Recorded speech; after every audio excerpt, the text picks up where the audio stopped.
Sehat Ministry dan juga di Padang Sambian, yaitu cabang yang akan beranjak menjadi cabang, yaitu dari Denpasar, ya, di dalam KPA Padang Sambian, dan juga melayani di dalam komunitas Advent Bali. Saya pada waktu itu sudah pernah merasakan beberapa pelayanan sebelumnya. Pada waktu kuliah, saya pelayanan di Master Guide, itu saya pergi ke Lampung, ya, pergi ke Lampung. Kemudian saya juga pada waktu kuliah semester kedua, saya pelayanan untuk jual buku, ya, jual buku yang memang sudah ditugaskan dari kampus. Pada waktu kuliah semester keempat, saya ekstensif, yaitu di Jambi, dan juga pada waktu kuliah semester 7 itu field school, ya, yaitu di Unai, karena memang pada waktu itu sudah masa pandemi, ya. Tapi saya bersyukur oleh karena hal ini, pelayanan-pelayanan yang sudah dipercayakan selama kuliah itu menjadi sebuah pengalaman yang menarik, tetapi tidak kalah.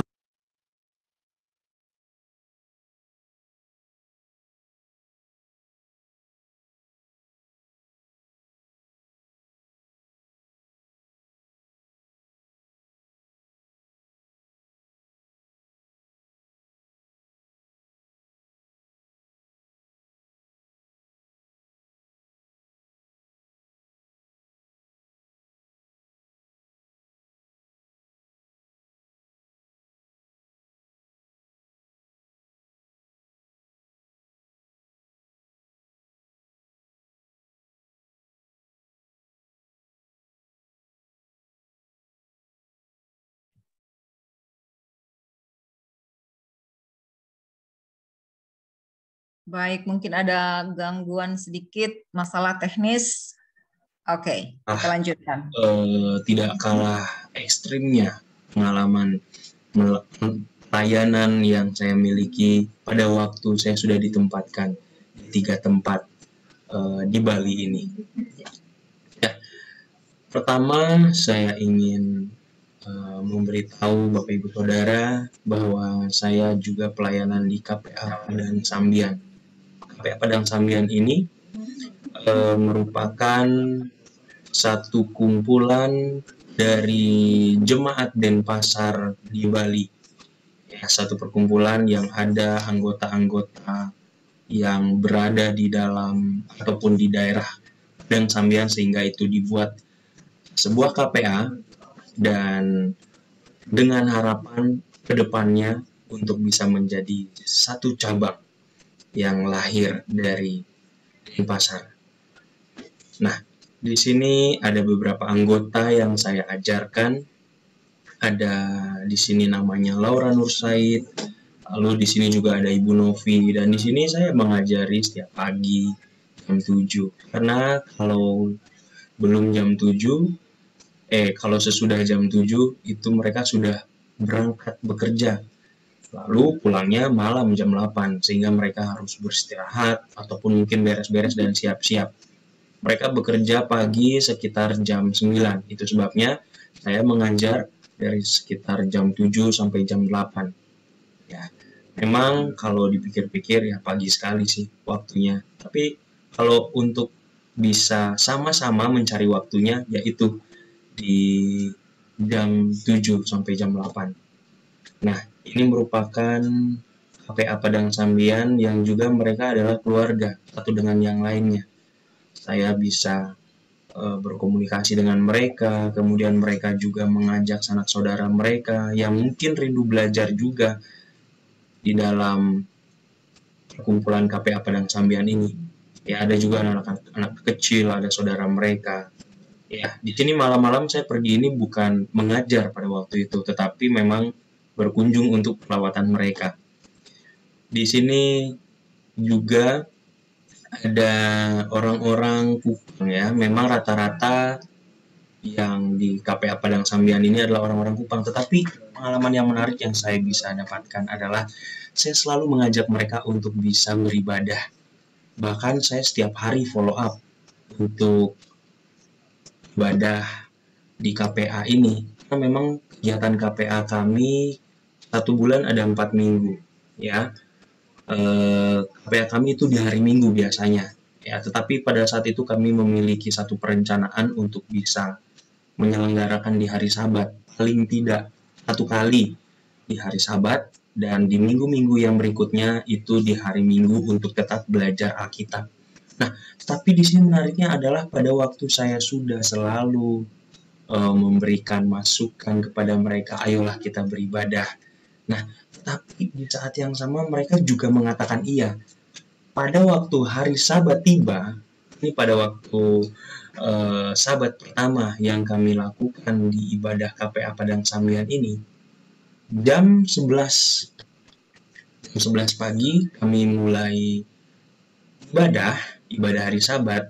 Jam 9-nya saya datangi ke rumah mereka dengan memiliki satu kerinduan agar mereka dapat pasti supaya bisa datang ke tempat di mana kami ibadah. Karena memang tempat ibadahnya itu hanya sekitar berjarak 100 meter dari rumah mereka yang ini. Nah, tapi sayangnya ketika jam sudah menunjukkan jam 11, ya saya pergi dan saya menunggu mereka, lalu istrinya datang. Nah, yang di tengah ini adalah istrinya. Istrinya datang, lalu saya tanya suaminya, bagaimana? Ada mana suaminya? Ya, gak bisa ikut karena ada berbagai macam alasan. Wow, saya pikir memang agak sulit untuk membawa orang masuk ke dalam sebuah ibadah. Ya, walaupun mungkin pada waktu saya ketemu, orang itu mau-mau aja. Ya, Bapak ini mau-mau aja dan iya-iya saja, dan iya-iyanya itu juga cukup meyakinkan. Namun yang menjadi masalah ketika saat itu sudah di hari itu, di hari H, rupanya Bapak ini tidak bisa. Saya sayang sekali. Nah, ini merupakan ibadah perdana tahun 2021 KPA Padang Sambian. Kenapa saya katakan ataupun saya catat di sini tahun 2021? Karena memang pada waktu-waktu sebelumnya, tahun 2019 juga sudah pernah dibuat, tetapi sudah lama tidak aktif. Ya, dengan kata lain mereka sudah pasif. Sehingga ada orang-orang yang di KPA Padang Sambian ini, ada yang tidak aktif lagi, lalu mereka pindah ke KPA yang lain. Ada juga yang masih di dalam KPA Padang Sambian, ada juga yang keluar atau live dari grup, ada juga yang memang tidak mau oleh karena ada berbagai macam alasan. Dan akhirnya saya kumpulkan orang-orangnya, ya akhirnya hanya seperti ya hanya yang kita lihat di sini. Ada sekitar, kalau misalnya ini tidak semua sih, ada sekitar 25 orang yang bisa kumpul pada waktu itu. Sekalipun demikian, saya merasakan sukacita yang sendiri. Oleh karena kalau saya pikir-pikir memang susah sekali untuk bisa mengajak mereka, untuk bisa membuat mereka komitmen. Dan memang pada waktu ibadah KPA Padang Sambian yang pertama ini, saya mengundang majelis untuk bisa membagikan satu firman Tuhan memang yang untuk menguatkan. Karena kalau saya membawanya, kadang-kadang mungkin ada pemikiran bahwa ya mungkin ada komitmen itu yang agak kurang sih. Tetapi ada motivasi-motivasi oleh karena ada pengalaman yang dimiliki oleh anggota-anggota lama yang sudah cukup senior, sehingga saya mengundang mereka untuk bisa membawakan wejangan firman. Saya suka cita karena mereka juga suka cita bisa berkumpul pada waktu itu. Nah, itulah dia, dan inilah puncak kesukaan saya, ya, puncak rasa satisfy di mana Tuhan itu memberikan satu penghiburan yang walaupun sebelum-sebelumnya sepertinya agak sulit. Nah, tetapi saya meminta doa juga dari Bapak Ibu Saudara untuk bisa mendoakan agar ini dapat berjalan dengan baik dengan seterusnya. Nah, ini dia situasi di tempat itu. Ya, walaupun sedikit nggak apa-apa, yang penting untuk kedepannya mereka juga akan dapat berkomitmen. Ini adalah salah satu anggota KPA kami yang sedang belajar Alkitab, yang dimana nanti bulan Oktober akan dikukuhkan, akhir Oktober akan dikukuhkan sekaligus dibaptis, ya. Namun mereka pada waktu itu sudah sudah belajar dengan baik, dan mereka memang mau menerima sebelumnya, sehingga saat itu ada dana yang memang untuk semua anggota jemaat di Denpasar, dan akhirnya mereka juga kami bisa berikan tali kasih, ya, seperti ini. Nah, di sini juga saya ingin menyampaikan ada Oma, ya, Oma yang sudah lama sekali tidak dikunjungi. Lalu saya mendapatkan nomornya dari salah satu anggota majelis, sehingga pada akhirnya saya berjumpa dengan Oma ini, dan Oma ini sangat senang sekali dikunjungi. Ada rasa sukacita tersendirinya dari Oma ini untuk bisa dapat dikunjungi, didoakan. Dan Oma ini ketika dikunjungi selalu terharu, merasakan seperti ada rasa damai di dalam hati. Ya, jadi memang pelayanan ini walaupun sederhana, itu juga membawa dampak yang baik bagi orang-orang di sekitar kita, ataupun bagi orang-orang yang ada, ataupun orang-orang yang kita ya. Nah, lalu di sini juga saya terkesan pada waktu beberapa lamanya, ya, terhadap satu orang ini, ya. Jadi saya mendoakan dan mengajar bahwa Yesus itu sang penyembuh. Nah, ini dia orangnya, yaitu bernama Bapak Alit. Ya, Bapak Alit ini berusia 54 tahun. Dia asli orang Bali dari Tabanan. Dia selama 1,5 tahun sakit paranoid. Ya, 1,5 tahun. Jadi, kondisinya ataupun sakit paranoid ini itu membuat dia takut sekali, khawatir sekali. Khawatir terhadap hal apa? Yaitu bertemu dengan orang. Lalu pada waktu pertama kali saya jumpa dengan Bapak ini merasa ketakutan, seperti asing dilihat saya, ya. Jadi tidak bisa senyum, dan itu berlangsung sampai mungkin sekitar 1 minggu, nggak pernah senyum. Saya udah kasih mungkin yang lucu-lucu seperti itu, ya, tetapi tidak juga bisa senyum. Dan saya sudah minta buka maskernya, dia tidak bisa tersenyum. Karena ada rasa takut, ada rasa khawatir. Saya sudah tanya, kenapa Pak? Apa yang Bapak rasakan? Ya, yang saya rasakan khawatir, tidak menentu, dan itu tidak bisa dijelaskan. Ya, lalu akhirnya saya mengamati selama saya bersama dengan Bapak itu. Saya ajak pergi, saya ajak perlawatan, saya ajak perkunjungan kemana-mana. Kalau misalnya pelayanan, saya juga ajak Bapak ini. Lalu Bapak ini akhirnya dengan cerita yang dia sampaikan kepada saya, akhirnya saya mengetahui bahwa Bapak ini juga takut dengan apa? Dengan melihat alat medis. Karena pada waktu itu satu kali dia pernah diajak ke dokter dengan keluarganya, lalu dia ceritakan, saya takut sekali kalau melihat suntik, saya takut sekali kalau melihat obat-obatan, dan saya takut sekali kalau misalnya contohnya melihat tabung oksigen dan lain sebagainya. Oh, berarti saya bisa simpulkan, ketika Bapak ini melihat alat medis, Bapak itu juga takut. Dan Bapak ini juga takut mendengarkan suara yang ramai. Dan juga pada waktu itu ambulan juga dia takut.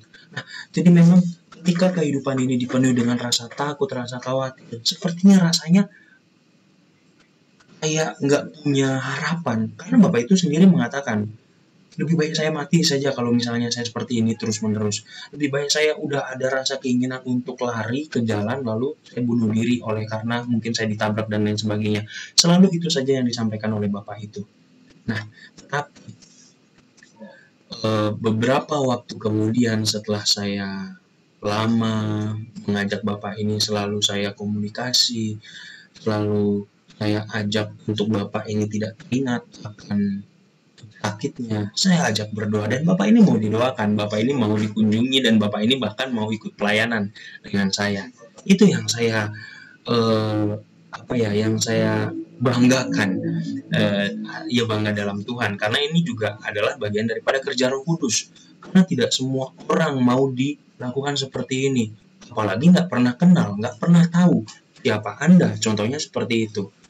Apalagi kalau misalnya kita lihat mungkin di daerah Bali ini agak fanatik orangnya, ya. Apalagi contohnya seorang laki-laki, wah, itu orang yang agak sulit sebenarnya untuk bisa bisa bergaul dengan orang yang mungkin di luar agama dia. Bapak ini agama Hindu. Nah, jadi akhirnya seiring dengan berjalannya waktu, saya ajak Bapak ini, saya ajak ngobrol selalu, saya bawa makanan, saya saya juga makan bersama dengan Bapak ini. Nah, puji Tuhan. Lalu saya juga ajak Bapak ini ke psikoterapi, ya, dan puji Tuhan, Bapak ini semakin merasakan kelegaan. Lalu Bapak ini juga merasakan satu perubahan dari hari ke hari, dari waktu ke waktu, walaupun masih memang belum total sampai pada saat ini, ya. Dan paling tidak pada waktu itu akhirnya saya ajak Bapak ini fotoan, dan dia bisa tersenyum walaupun mungkin agak terpaksa, tetapi ya paling tidak ada perubahan yang bisa saya lihat.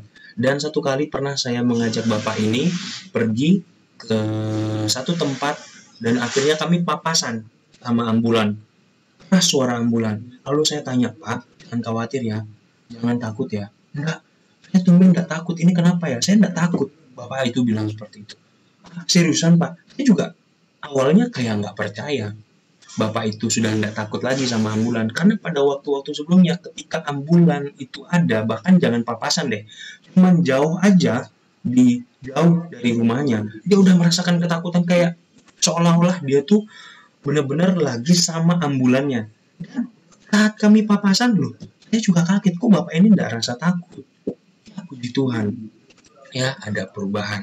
Dan pada akhirnya dengan waktu berjalan, saya mengajari Bapak ini dengan Alkitab, saya membawa firman Tuhan, saya katakan bahwa kesembuhan itu adalah berasal dari Yesus, bukan dari siapa-siapa. Sekalipun mungkin Tuhan Yesus bisa menggunakan dokter, bisa menggunakan sarana, yaitu melalui obat-obatan, tetapi bukan itu utamanya, tetapi Yesuslah sumber kesembuhan.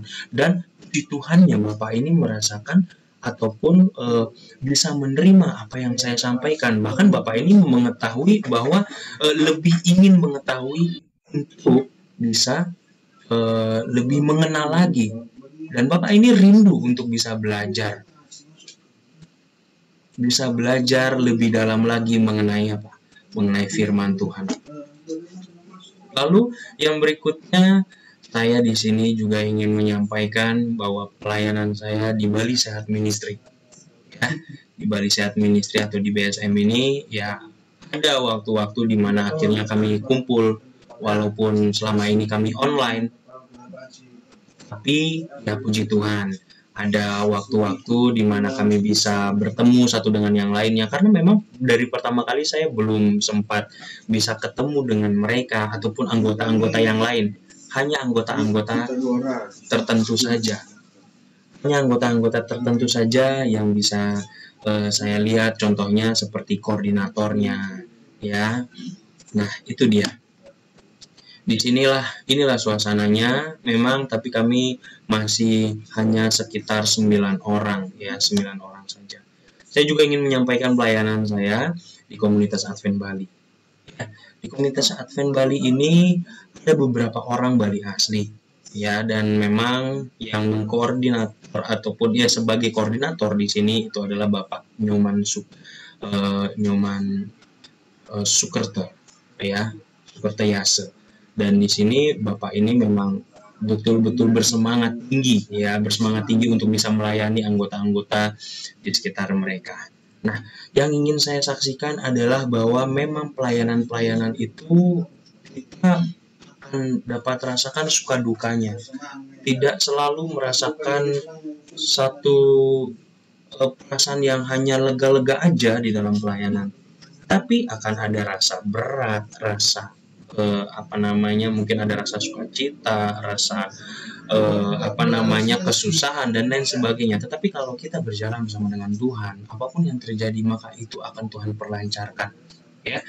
Itu yang ingin saya sampaikan, bahwa memang juga ketika kita mendoakan orang lalu pada akhirnya orang itu sembuh, itu adalah satu berkat Tuhan, ya, walaupun mungkin dalam tahap proses. Itu dia yang ingin saya sampaikan. Nah, saya juga di sini rindu untuk membagikan satu kutipan bahwa jika kita mengenal Tuhan dari usia muda, jangan tinggalkan Tuhan di usia tua kita. Jika kita mengenal Tuhan di usia tua, cepat kejar ketertinggalan kita. bangun hubungan dengan Tuhan setiap pagi, setia dalam saat teduh kita, dan jangan sia-siakan hidup ini. Setia dalam worship pagi, worship malam, dan jangan sia-siakan hidup ini. Dan inilah hikmat Tuhan mengenai bagaimana kita harus hidup dalam Pengkhotbah 12 ayat 1-8. Ya memang dikatakan bahwa ingatlah pencipta kita di sepanjang masa kehidupan kita. Berjalanlah selalu bersama dengan Tuhan.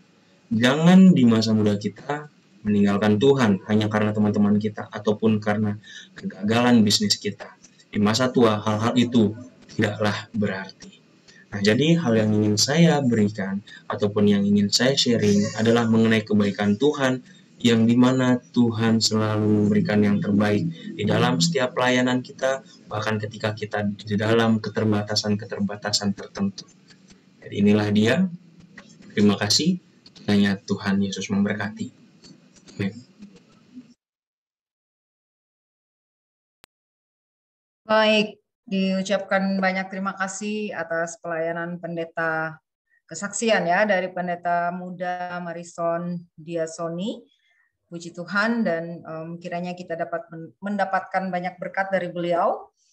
Dan pada malam hari ini kita kedatangan pembicara yang spesial. Kenapa saya bilang spesial? Karena jarang sekali seorang wanita yang berbicara dalam pelayanan berdedikasi. Namun pada malam hari ini luar biasa. Saya yakin dan percaya beliau adalah seorang wanita yang hebat, yang luar biasa, dan saya akan membacakan biodata beliau. Ini luar biasa banget ya, Bapak Ibu. Nama beliau adalah Ibu Mestika R. Tampu Bolon, Master in Psychology, dan juga beliau adalah seorang psikolog. Pekerjaan beliau sehari-hari adalah seorang praktisi psikolog, Biro Mestika Consulting. Kemudian beliau adalah konsultan PT Kreasi Beton Medan, Sekretaris Lembaga Perlindungan Anak Provinsi Sumatera Utara, Ketua Bidang Hubungan Masyarakat Asosiasi Psikolog Sekolah Indonesia Provinsi Sumatera Utara, kemudian Ketua Bidang Usaha Asosiasi Psikolog Industri Provinsi Sumatera Utara. Pelayanan beliau di gereja, beliau adalah Ketua BWA Kota Medan tahun 2005 sampai dengan sekarang. Kemudian beliau adalah penasehat Getsemani Ministry dari tahun 2014 sampai dengan sekarang. Beliau juga adalah Ketua Jemaat Gereja Mas Advent Hari ke-7 Dr. Mansur ya, mulai dari tahun 2011 sampai 2013. Wah, luar biasa sekali ini. Belum selesai, saudara-saudara. Beliau juga adalah Bendahara Gereja Mas Advent Hari ke-7 Dr. Mansur tahun 2009 sampai 2011 dan Ketua Sekolah Advent 2 2008 sampai dengan 2012. Dan beliau juga adalah anggota Exkom DSKU 2005 sampai dengan 2010. Dan saya yakin dan percaya masih banyak lagi kegiatan-kegiatan dari Ibu yang sangat luar biasa ini. Saya sangat terharu dan sangat terberkati. Belum bicara saja sudah terberkati dengan pengalaman dan pekerjaan Ibu yang luar biasa. Dan pemirsa yang ada di Zoom maupun yang ada di Facebook, saya yakin dan percaya akan mendapatkan banyak sekali berkat yang akan dibawakan oleh Ibu Mestika. Jadi Bu, ini ada 2 audiens dari Zoom maupun di Facebook, dan kemudian ini juga akan diupload di YouTube nanti. Baik, sebelum Ibu menyampaikan seminar kita pada malam hari ini, kita akan mendengarkan dulu sebuah lagu yang akan di-share oleh Pendeta Sony. Silakan.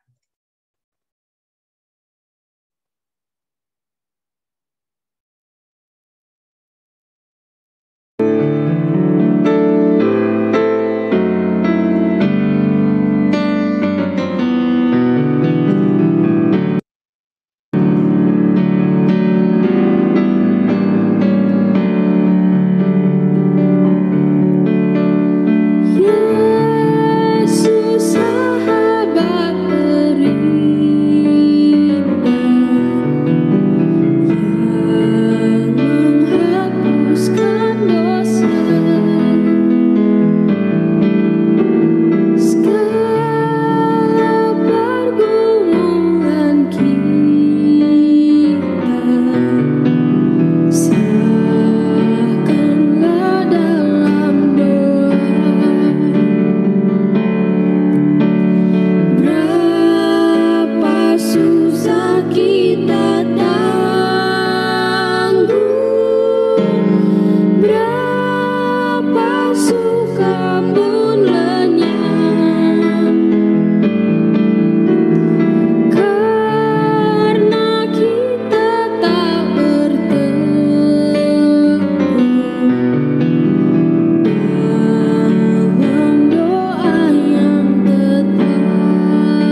Baik, terima kasih banyak atas lagunya.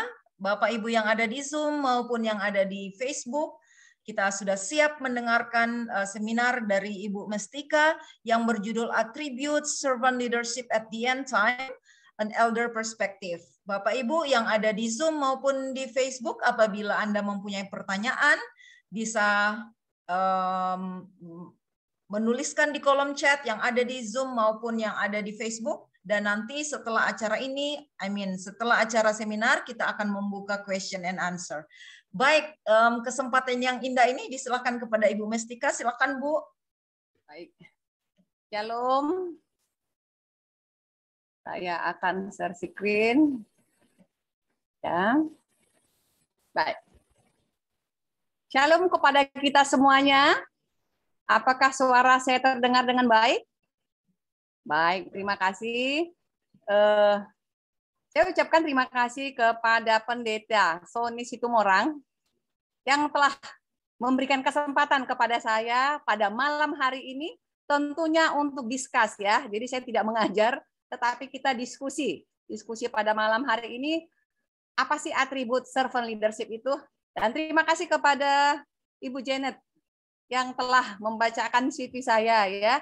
Saya biasa-biasa saja, Ibu.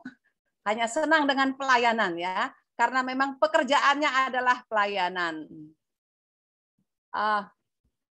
Saya beberapa kali ada ikut dalam acara ini, dan memang setelah dibahas beberapa mengenai personality atau juga mengenai karakter. Ini sedikit akan kita kupas karena itu adalah kehidupan saya sehari-hari ya. Baik. Nah, apa sih sebenarnya kompetensi, atribut ya sebagai seorang leader? Nah, jadi di sini ada saya buat yang biasanya kompetensi yang saya akan lihat ya ketika mengadakan suatu tes di beberapa bidang untuk menjadi seorang leader. Di sini ada integrity, business acumen, driving execution, alignment performance for success, building business partnership, strategi orientation, visionary leadership, dan change leadership. Nah, ini adalah beberapa hal yang biasanya saya harus temukan ya di beberapa orang yang dia akan naik jabatan menjadi seorang leader. Kalau saya tidak salah, beberapa saat yang lalu kita ada membahas mengenai personality, karakter dari Pak Max Makahinda dan juga dari Pendeta Sakul, kalau saya tidak salah ya. Nah, di sini mungkin perlu saya terangkan sedikit bahwa kepribadian itu adalah dibawa secara gen, ya, itu secara gen. Namun bukan tidak bisa berubah. Itu bisa berubah, tetapi dia ada gen ya dari keluarga. Sementara karakter bukan gen. Karakter itu pengaruh dari lingkungan. Di mana dia berada, mungkin dia waktu SD, SMP, SMA, kuliah dan bekerja. Nah, jadi lingkungan itu sangat mempengaruhi karakter seseorang ya. Dan bisa berubah. Tidak ada yang stuck. Kepribadian juga bisa berubah. Makanya ada sekolah kepribadian. Jadi saya sering juga ikut ya untuk sekolah kepribadian ini, menjadi psikolog di sana beberapa waktu yang lalu dengan beberapa partner. Nah, tapi malam ini apakah ini yang akan kita bicarakan? Jadi tadi Ibu Janet katakan belum pernah seorang wanita ya untuk di acara ini. Berarti saya wanita yang pertama. Puji Tuhan, ya, memiliki kesempatan. Nah, apa itu seorang leader? Apa itu leader Kristiani? Apa itu pelayan Tuhan? Seorang leader. Bapak Ibu sekalian yang ada di Zoom, Facebook maupun YouTube, ya, berbeda dengan seorang leader yang ada di dunia. Artinya di perusahaan atau di politik. Nah, kenapa saya katakan ini sangat berbeda ya, tidak sama.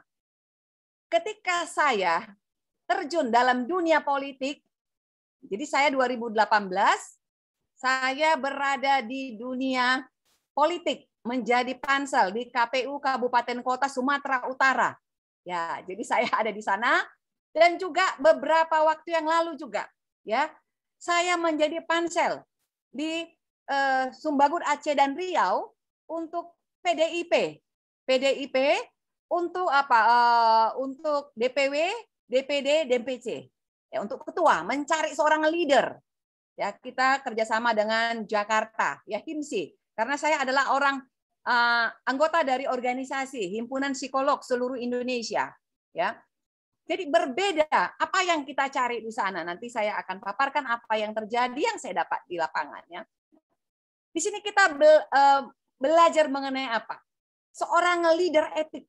Apa sih yang harus dimiliki seorang leader itu? Ya, nah di sini leader etik itu ada personal etik, financial etik, sexual etik, power etik. Itulah leadership. Namun saya akan ambil satu, yaitu personal etik. Apa ini personal etik ya? Mari kita sama-sama belajar. Tapi sebelumnya saya mau tanya dulu kepada Ibu Janet, waktu saya berapa lama ya Bu, biar nggak salah.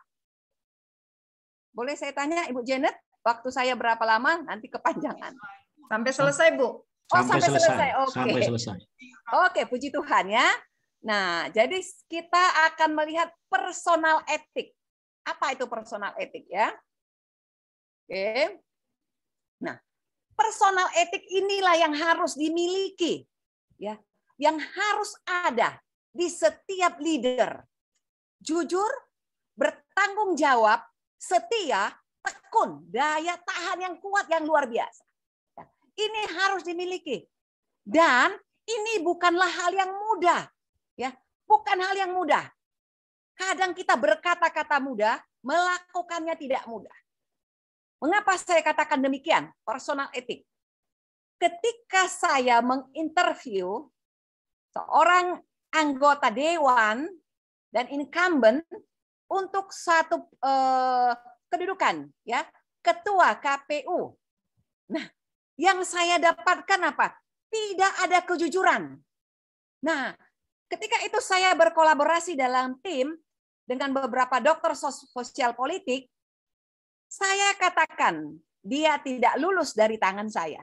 Ya, kejujuran. Tetapi apa yang saya dapatkan? Ketika dia melihat saya, dia langsung katakan, Ibu, saya punya channel.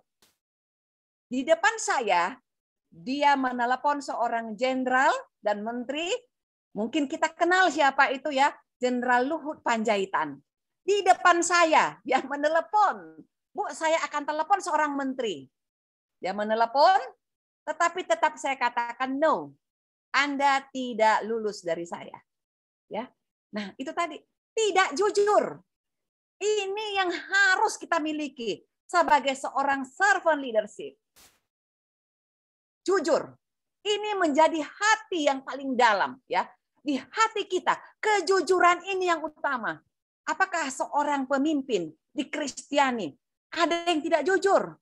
Saudaraku yang kekasih, banyak yang tidak jujur. Walaupun dia mungkin seorang gembala, seorang pendeta, seorang ketua, seorang bendahara, atau apapun jabatannya, banyak yang tidak jujur. Ya. Jujur di rumah. Ini awal. Bila kita tidak jujur di rumah, apa yang terjadi? Jujur di dalam rumah, bekerja dengan cekatan. Seorang pemimpin yang jujur di rumah, maka dia akan jujur keluar. Tetapi kalau di rumah dia tidak jujur, impossible dia akan jujur di luar. Ini atribut yang harus ada dan melekat dalam diri seorang leader. Ya. Penuh cinta, sabar, bijaksana. Apapun yang diberikan kepada dia sebagai tugas tanggung jawab, dia harus menjadi seorang leader spiritual yang memiliki kebijaksanaan seperti Raja Sulaiman. Kemudian apalagi yang harus dimilikinya? Ya, terhadap teman-teman, dia juga harus jujur, menjauhi teman-teman apa? Yang tidak memiliki konsep diri yang baik. Dia harus mengabaikan juga keluarga yang tidak baik dengan tidak sering duduk bersama mereka. Namun, ya ini ada namun. Dia harus boleh mempengaruhi mereka. harus boleh mempengaruhi, harus dia menjadi energy giver, ya, tidak penyerap energi, dia pemancar energi dimanapun dia berada. Ini tidak hal yang mudah yang kita lakukan. Jujur terhadap diri sendiri. Apakah ada orang yang tidak jujur terhadap diri sendiri? Banyak, ya. Kejujuran terhadap diri. Dia harus mengenal dirinya, siapa saya. Harus tahu.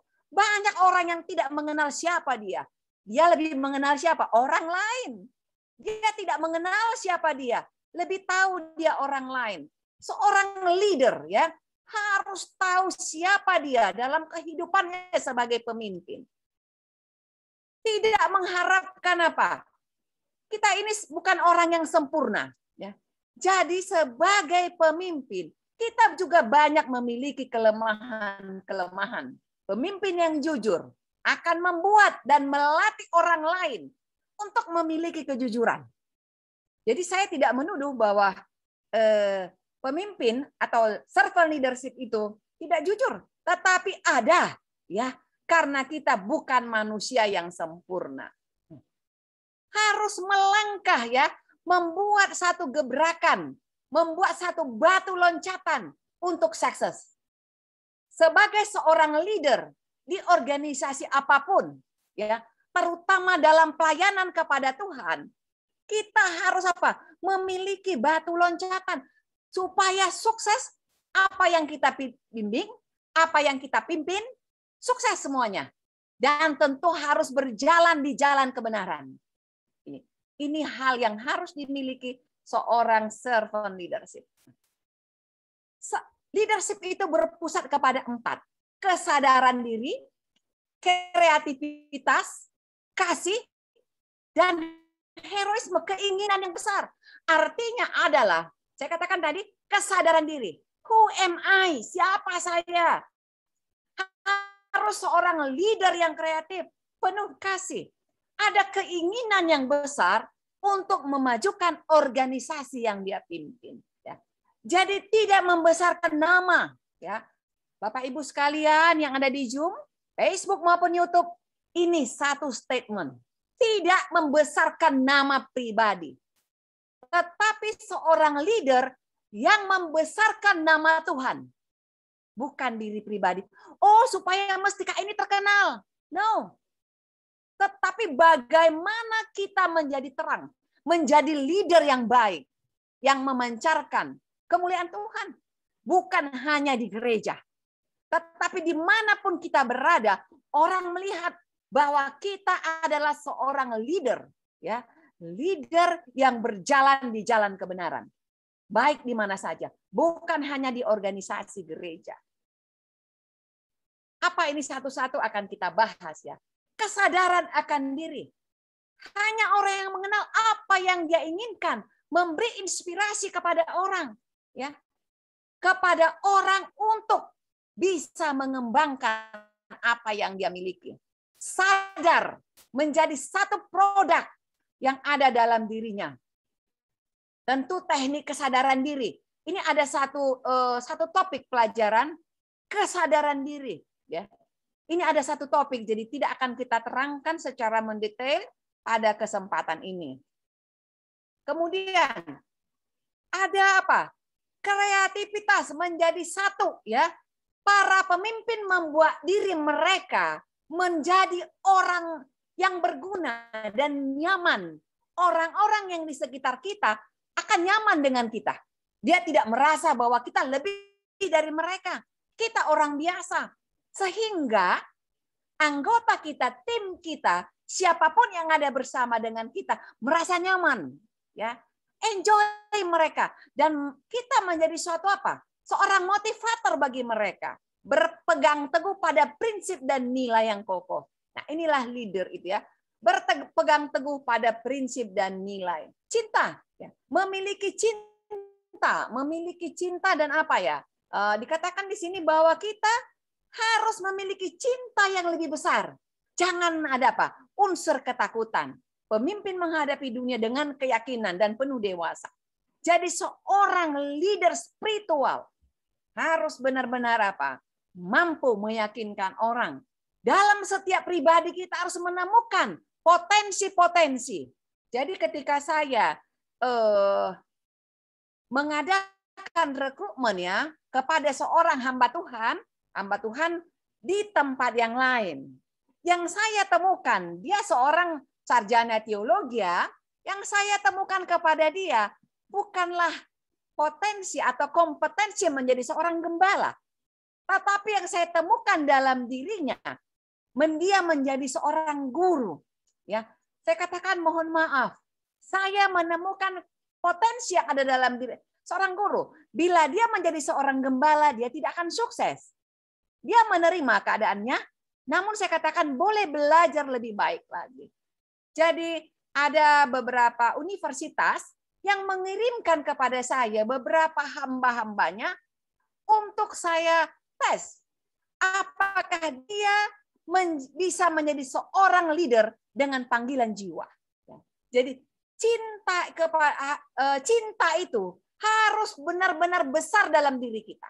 Artinya kita mencintai seluruh orang yang ada bersama dengan kita. Membangkitkan ada heroisme yang besar. Membangkitkan satu keinginan yang besar. Menjadi pemimpin, ya. Membangkitkan keinginan orang-orang yang ada di sekitar kita untuk melayani. Menjadi apa? Pemimpin yang berhati emas. Tidak hanya untuk diri sendiri, tetapi buat orang lain. Ya. Nah, kemudian kesadaran diri merupakan kunci. Ya. Siapa saya? Ini adalah kunci untuk kita berjalan dengan Tuhan. Memiliki keyakinan yang besar dan dapat mengadaptasi diri. Jadi kita itu sebagai leader harus mengenal diri kita pribadi. Siapa kita sebenarnya? Nah, mengenal diri. Bila kita mengenal diri kita akan nyaman. Yesus adalah seorang pemimpin yang mengenal dirinya. Dia melakukan pekerjaan yang hina, tetapi di pandangan orang hina. Tetapi itu adalah pekerjaan pelayanan yang sangat mulia. Dia mengenal dirinya. Ya. Siapa aku? Kalau itu bisa kita jawab dalam dua sudut ya. Satu pandangan spiritual, sudut yang kedua adalah psikologi humanistik. Tetapi saya tidak akan membahas menurut psikologi, adalah secara spiritual. Secara spiritual kita semua adalah ciptaan Tuhan. Diciptakan dari mulai dalam kandungan. Dia tahu siapa kita, tapi dia berikan tanggung jawab besar kepada kita. Tanggung jawab itu bukan hanya kepada para pendeta, bukan hanya kepada ketua sidang, bukan hanya kepada ketua diakon, tetapi kepada seluruhnya kita, orang awam juga. Tuhan berikan tanggung jawab yang sangat besar. Kita masing-masing harus tahu apa tanggung jawab kita. Apa atribut? Dalam Servant Leadership Assessment, dalam Danish 2004, ada kasih sayang, ada visi, ada kerendahan hati, ada kepercayaan. Nah, saudara-saudara sekalian, Bapak Ibu yang terkasih, yang ada di Zoom maupun Facebook atau YouTube, sudahkah ada ini dalam diri kita? Sudahkah ini menjadi satu atribut yang melekat dalam diri kita? Ada cinta. Ketika ada cinta dalam diri kita, maka kita tidak membesarkan diri kita. Maka kita menjadi seorang pemimpin, seorang leader yang benar-benar bekerja hanya untuk Tuhan. Baik kita itu sebagai leader di perusahaan, kita akan membesarkan perusahaan. Ya, dengan adanya kita menunjukkan siapa kita sebenarnya. Memiliki kerendahan hati. Artinya bukanlah orang yang terhebat. Di atas kita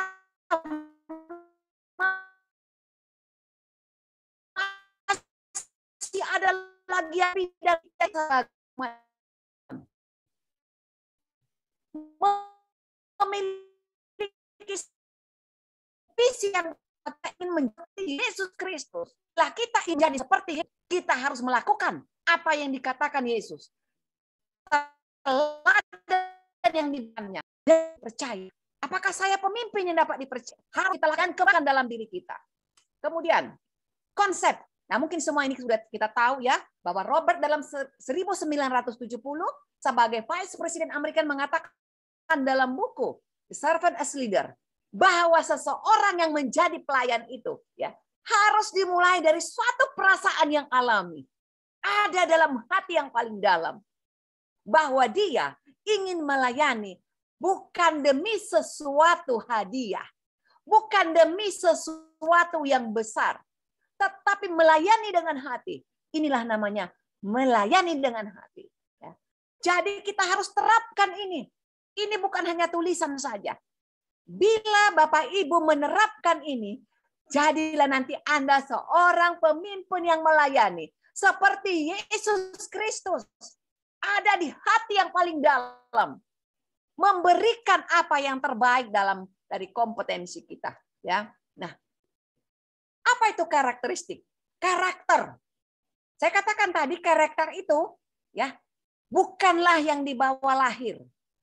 Inilah mendengarkan. Jadi kalau kami para psikolog ya, kita bisa mendengarkan klien kita berjam-jam. Dia berbicara, kita hanya menjadi pendengar yang baik. Kita mendengarkan dengan penuh perhatian.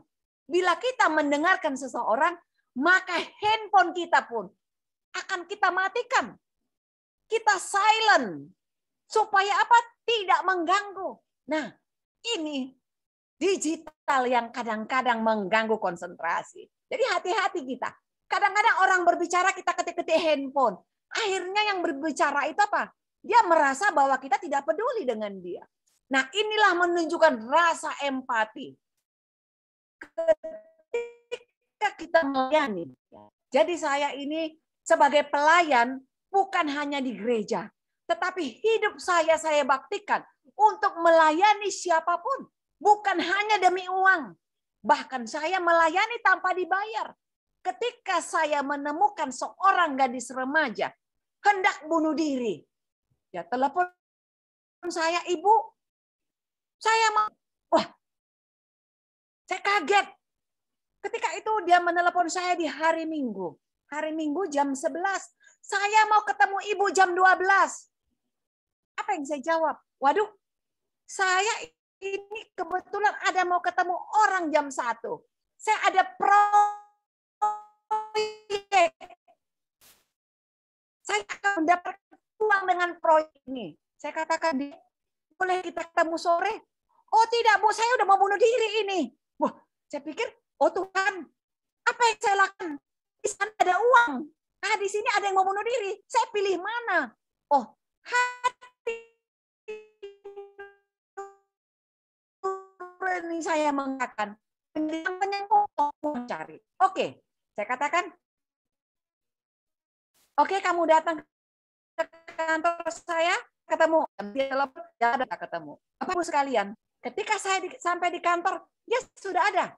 Saya lihat tangannya sudah dipotong-potongnya. Tangannya sudah berdarah. Ya. Kemudian saya mendengarkan apa yang terjadi. Di akhir sesi, dia katakan apa kepada saya? Bu, saya nggak punya uang cukup. Saya ngebon ya, Bu. Dia katakan dia mau bon saya. Oh, begitukah? Saya katakan, tidak apa-apa. Saya kasih dia kwitansi. Enggak, nanti saya gajian, saya bayar, Bu. Dia adalah anak seorang pejabat. Tetapi dari keluarga broken home. Saya menjadi apa? Seorang penyembuh kepadanya. Oke, saya katakan, tidak usah pikirkan bayarannya. Kamu lunas. Ya.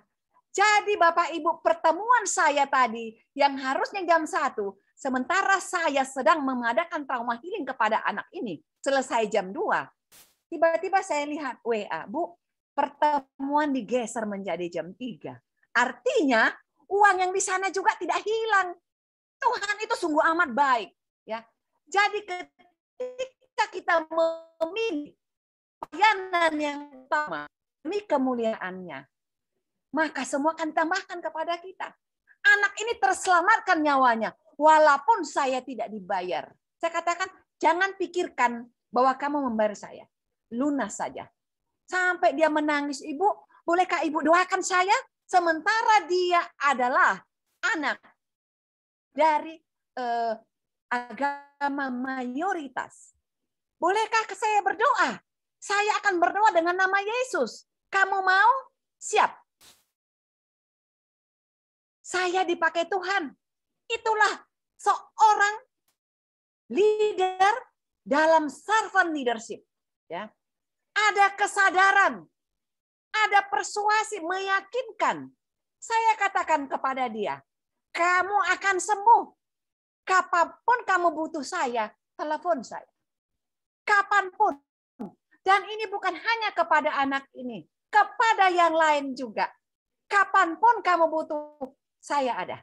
Baik malam, kapanpun itu. Jadi ada satu statement, kapanpun itu. Artinya, ketika saya harus melayani orang tengah malam, ya, ada juga seorang wanita dewasa, sudah berusia dewasa. Saya kebetulan ikut Zoom. Nanti kamu telepon saya. Tapi saya tunggu-tunggu sampai jam 11 malam. Dia tidak telepon. Kemudian saya hubungi. Apa dia katakan, Bu? Saya sedang di luar negeri ini. Saya bekerja. Tapi saya orang Indonesia. Saya butuh ibu malam ini. Saya butuh ibu berdoa buat saya. Saya ada masalah. Bapak Ibu sekalian, saya juga meyakinkan dia bahwa Tuhan akan menolong dia. Nah, inilah ya konsep-konsep yang ada di dalam seorang leader. Keterbukaan, membangun kepercayaan kepada orang, membangun suatu komitmen, ya, dan membangun komunitas. Itu yang ada dalam diri kita. Nilai khas yang dimiliki seorang pemimpin Kristen. Memahami, berinovasi, dan menyesuaikan diri. Salah satu ini adalah Zoom. Mungkin untuk usia kita, wah ini Zoom ada apa ya? Bagaimana caranya? Oh ternyata tidak susah. Kita berusaha menyesuaikan diri. Menerima orang lain dengan tindakan positif dan penuh kasih. Ketika seorang hamba Tuhan datang kepada saya, ya hamba Tuhan, Ibu, saya mau melamar pekerjaan. Ini adalah hamba Tuhan. Oh ya, saya di tempat saya harus psikotes Ibu, tetapi harganya sekian. Ini di luar kota Medan. Oh ya, terus saya dapat telepon Ibu. Apa yang saya lakukan? Saya ingin Ibu membantu saya. Saya punya uang sekian. Kalau nanti perlu saya akan mengutang kepada orang lain. Artinya saya menerima dia dengan tindakan positif dan penuh kasih. Silakan datang ke Medan. Saya membuka kantor saya hanya untuk hamba Tuhan ini.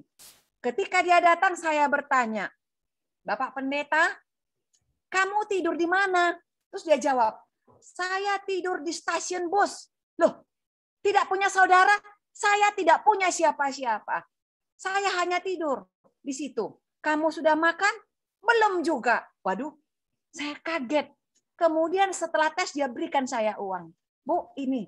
Oh, saya katakan, pendeta tidak usah bayar saya. Loh, kok begitu Ibu, saya ada uang? Tidak usah. Pakailah uang ini untuk ongkos kamu pulang. Pakailah uang ini untuk kamu makan. Kemudian setelah dia bekerja dan diterima, dia WA saya lagi, Ibu, HRD minta berapa biaya psikotes saya akan diganti HRD. Saya kirim. Oke, saya kirim kwitansi. Free of charge. Bu, nggak apa-apa, kenapa dibuat free? Memang kan free, pendeta. Saya tidak akan tagih. Nah, ada kesenangan, kebahagiaan yang luar biasa ketika kita menerima orang lain dengan satu tindakan positif dan penuh kasih. Ya, memotivasi diri sendiri dan orang lain. Kita memotivasi diri kita bahwa kita dapat melakukan yang terbaik. Servant leadership, ya, berawal dari kepemimpinan diri sendiri. Ketika kita dapat memimpin diri kita, maka kita akan sukses menjadi pemimpin apa? Pemimpin yang melayani. Seorang leader yang melayani dengan hati hamba. Dan ini berlaku di setiap bidang dimanapun kita berada. Tugas seorang pemimpin Kristiani menentukan arah, menyatukan orang, dan memotivasi serta menginspirasi. Ini kita harus lakukan. Kemana ini mau kita bawa? kemana manusia ini akan kita bawa? Apa visi kita? Visi kita menjadi seorang yang seperti Yesus Kristus. Apa yang kita lakukan? Kita akan senang berdoa. Kita akan senang membaca Alkitab. Kita akan senang berbakti. Kita akan senang berbuat baik. Dan kita akan senang bersaksi. Ya, tadi hamba Tuhan, Pendeta Morrison telah bersaksi. Dan ini juga yang akan kita lakukan. Siapapun kita yang ada di Zoom maupun YouTube. Ya, kita akan lakukan. Menyatukan orang. Kita tidak menjadi pemecah. Kita menyatukan orang. Menyatukan dengan komunikasi yang baik. Dan mempengaruhi tim. Untuk menjadi tim yang solid. Ya, memotivasi. Menginspirasi. Ketika hal ini kita lakukan, maka akan terjadi satu perubahan yang luar biasa di dalam organisasi kita. Organisasi kita itu akan mengalami perubahan-perubahan yang lebih baik. Konsepnya tadi dimulai dari dalam diri. Komitmen dalam diri. Ini yang harus kita lakukan. Tidak karena, oh kamu harus begini, kamu harus begini. Kita lakukan itu dalam diri kita. Yesus sebagai pemimpin transformal. Dia pelayan, dia gembala, dia pengurus. Dia memberdayakan semua orang yang bersama dengan dia. Dia menuntun sebagai gembala, gembala yang baik, ya. Sebagai pengurus dapat dipercaya. Sifat yang ada di sana, memampukan, memberdayakan, mendorong semua orang. Nah, kita harus mendorong. Artinya, pada malam hari ini seorang pemimpin, seorang leader, kita harus bisa berdiri dimanapun kita berada. Ya, ketika kita berdiri di tempat orang lain, maka kita akan memampukan. Ketika saya dipanggil untuk beberapa denominasi, untuk berbicara sebagai seorang leader spiritual, kebetulan saya banyak melayani. Saya melayani di gereja HKBP, saya melayani di GPKP, ya, gereja Karo. Mereka memanggil saya, mereka berkumpul untuk bagian Sumatera Utara. Saya berterima kasih kepada Tuhan ketika Tuhan memakai saya di tempat orang lain. Saya berdiri, saya yakin bukan saya yang berbicara, tetapi Tuhan yang berbicara melalui saya. Itu keyakinan saya, itu iman saya. Ketika saya dipanggil, oh ini bukan mestika, tetapi Yesus yang berbicara melalui saya. Dia memampukan saya memaknai, menanamkan makna dan tujuan hidup. Saya mengatakan bahwa kita memiliki tujuan hidup. Dunia ini hanya sementara, tidak lama. Kita hanya sementara menompang. Siapapun kita, tujuan kita satu, yaitu apa? Kehidupan yang abadi yang ada di kerajaan surga. Memampukan, mendorong semua orang. Saya ingin mendorong semua orang yang ada di sekitar saya memiliki semangat yang kuat. Usia tidak menjadi hambatan. Pendidikan tidak menjadi hambatan. Selama kita mau, kita bisa menjadi seorang leader. Memang leader itu mungkin sudah memiliki kita talenta. Tetapi ketika kita kembangkan, kita akan jadi. Ketika saya bersama dengan seorang ibu di John Robert Power, Ibu Indah, ya, dia direktur dari John Robert Power di Surabaya, dia mengatakan, saya ingin ibu bersama dengan saya memberikan pendidikan etika, kepribadian. Saya sangat senang dimanapun saya dipakai, ya. Empower, memberdayakan. Kita memberdayakan setiap orang yang ada. Mengembangkan mereka. Tidak hanya kita yang berkembang. Ya, kita mengembangkan mereka. Tadi saya kurang lebih pagi tadi, saya dalam rencana kami ada prakongres HIMSI se-Indonesia. Saya ini menjadi tim bakti sosial. Saya tadi ada di Binjai. Saya harus melakukan satu kegiatan di panti jompo. Ya, Saya senang di sana. Saya melihat bagaimana ada 176 orang-orang jompo di tempat sosial yang milik pemerintah. Kami akan mengadakan suatu kegiatan untuk menyemangati para lansia. Siapapun mereka, apapun agama mereka, kita akan berusaha memberikan satu motivasi kegairahan. Itulah seorang leader, mendorong ya, membuahkan hasil, memberikan yang terbaik. Yesus adalah pemimpin, dia pelayan, dia tabib. Tadi kesaksian dari pendeta yang dari Bali ya, pendeta, bahwa dia menerangkan Yesus adalah tabib. Dan ini juga yang saya terangkan dalam pelayanan saya.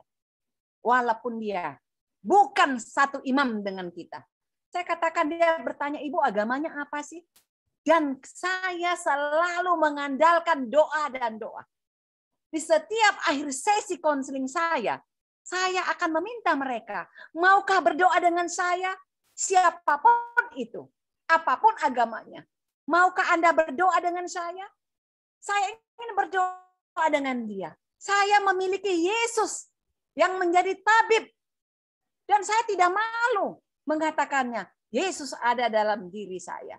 Yohanes 13 ayat 4 dan 5. Lalu bangunlah Yesus dan menanggalkan jubahnya. Dia mengambil selai kain lenan dan mengikatkannya pada pinggangnya. Artinya dia memiliki hati. Seorang pemimpin, seorang juru selamat memiliki hati hamba. Membasuh kaki murid-muridnya. Hati hamba. Apakah kita memiliki hati hamba? Sesudah ia membasuh kaki mereka, ia kembali ke tempatnya dan dia bertanya, mengertikah kamu apa yang telah kuperbuat kepadamu? Inilah ya. Mungkin kita sudah paham ini semua. Tetapi apakah dapat kita melakukannya? Melayani dengan hati. Di sini dikatakan bukan awal atau akhir. Adalah proses. Itu yang terpenting. Adalah proses yang kita lakukan. Memiliki motivasi melayani bukan untuk dilayani. Ketika kita duduk, maka jangan malu. Ketika kita harus duduk dengan seorang mungkin security. Ya. Di sini saya berikan satu kesaksian.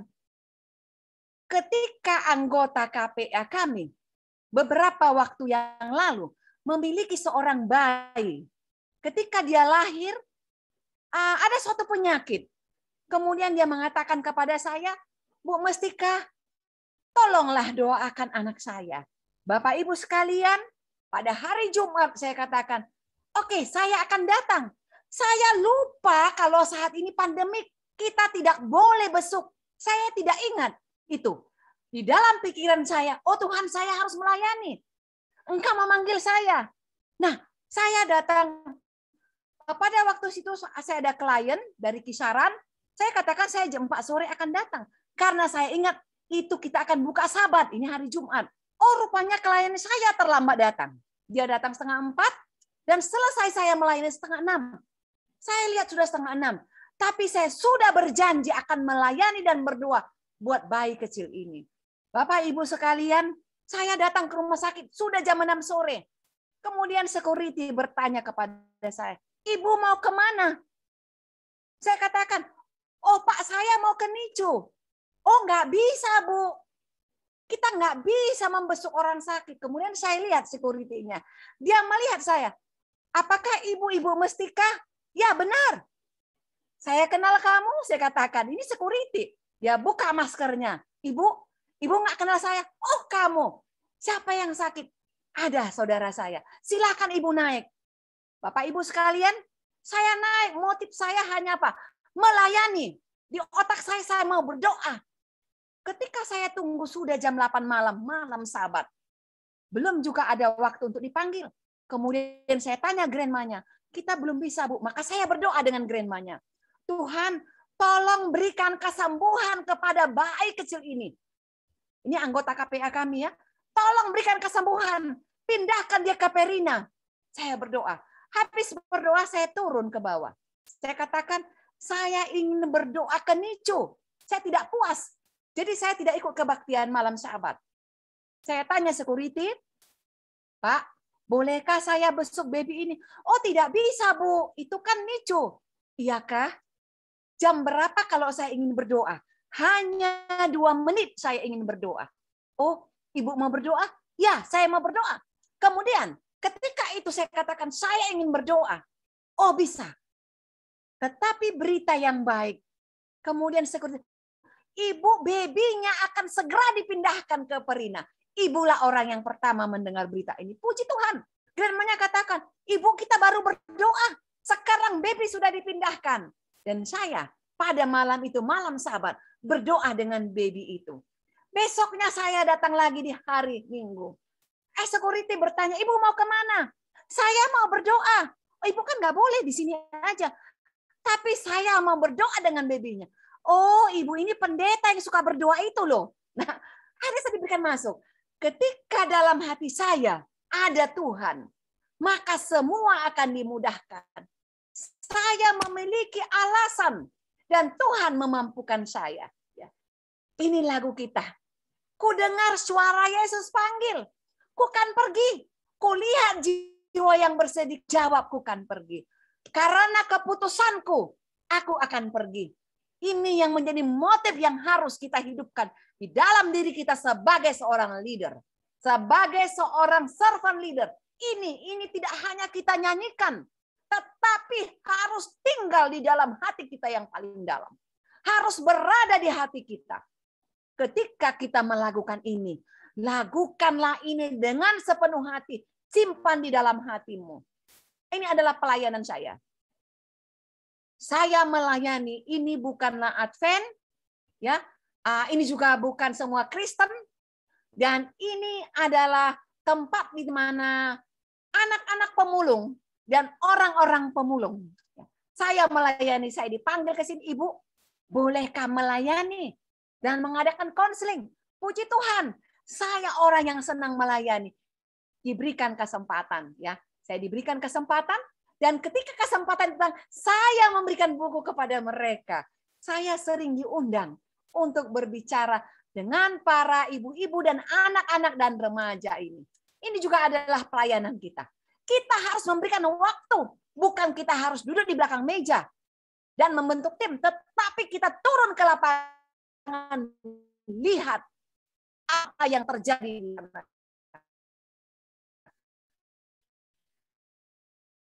Sebagai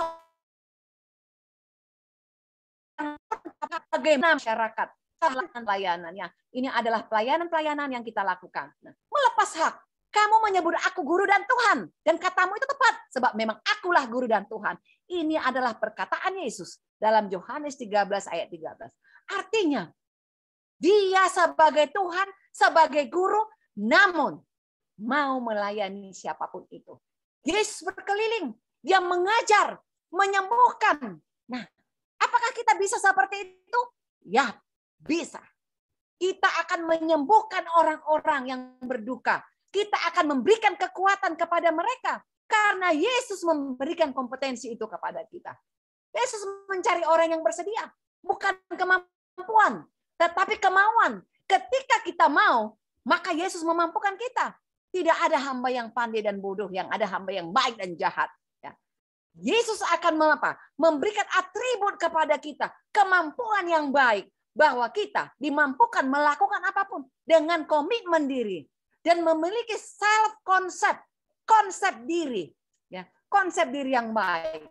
Sebagai orang pemimpin pelayan, kita harus ramah, mendengar dengan baik, mampu berkomunikasi dengan baik, menentukan satu prioritas, selalu tersenyum, menjaga kebersihan, sabar dan lain-lain.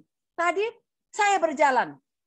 Dia katakan, Bu, saya ketika mengenal Ibu, saya sangat segan sekali. Ya dari mayoritas, tetapi ketika saya berjalan bersama dengan Ibu, alangkah bahagianya saya. Ibu seorang yang bersahabat. Saya senang bersahabat dengan Ibu. Nah ini, kita membuka persahabatan yang baik. Ramah kepada siapapun. Jangan menganggap diri saya lebih hebat. Kita setara dan sama di mata Tuhan. Sehingga kita bisa duduk dengan siapapun. Mau tingkat rendah, mau yang sedang, baik di kelas yang tinggi. Dan inilah yang perlu kita lakukan sebagai seorang servant leadership. Dan ini saya sudah lakukan.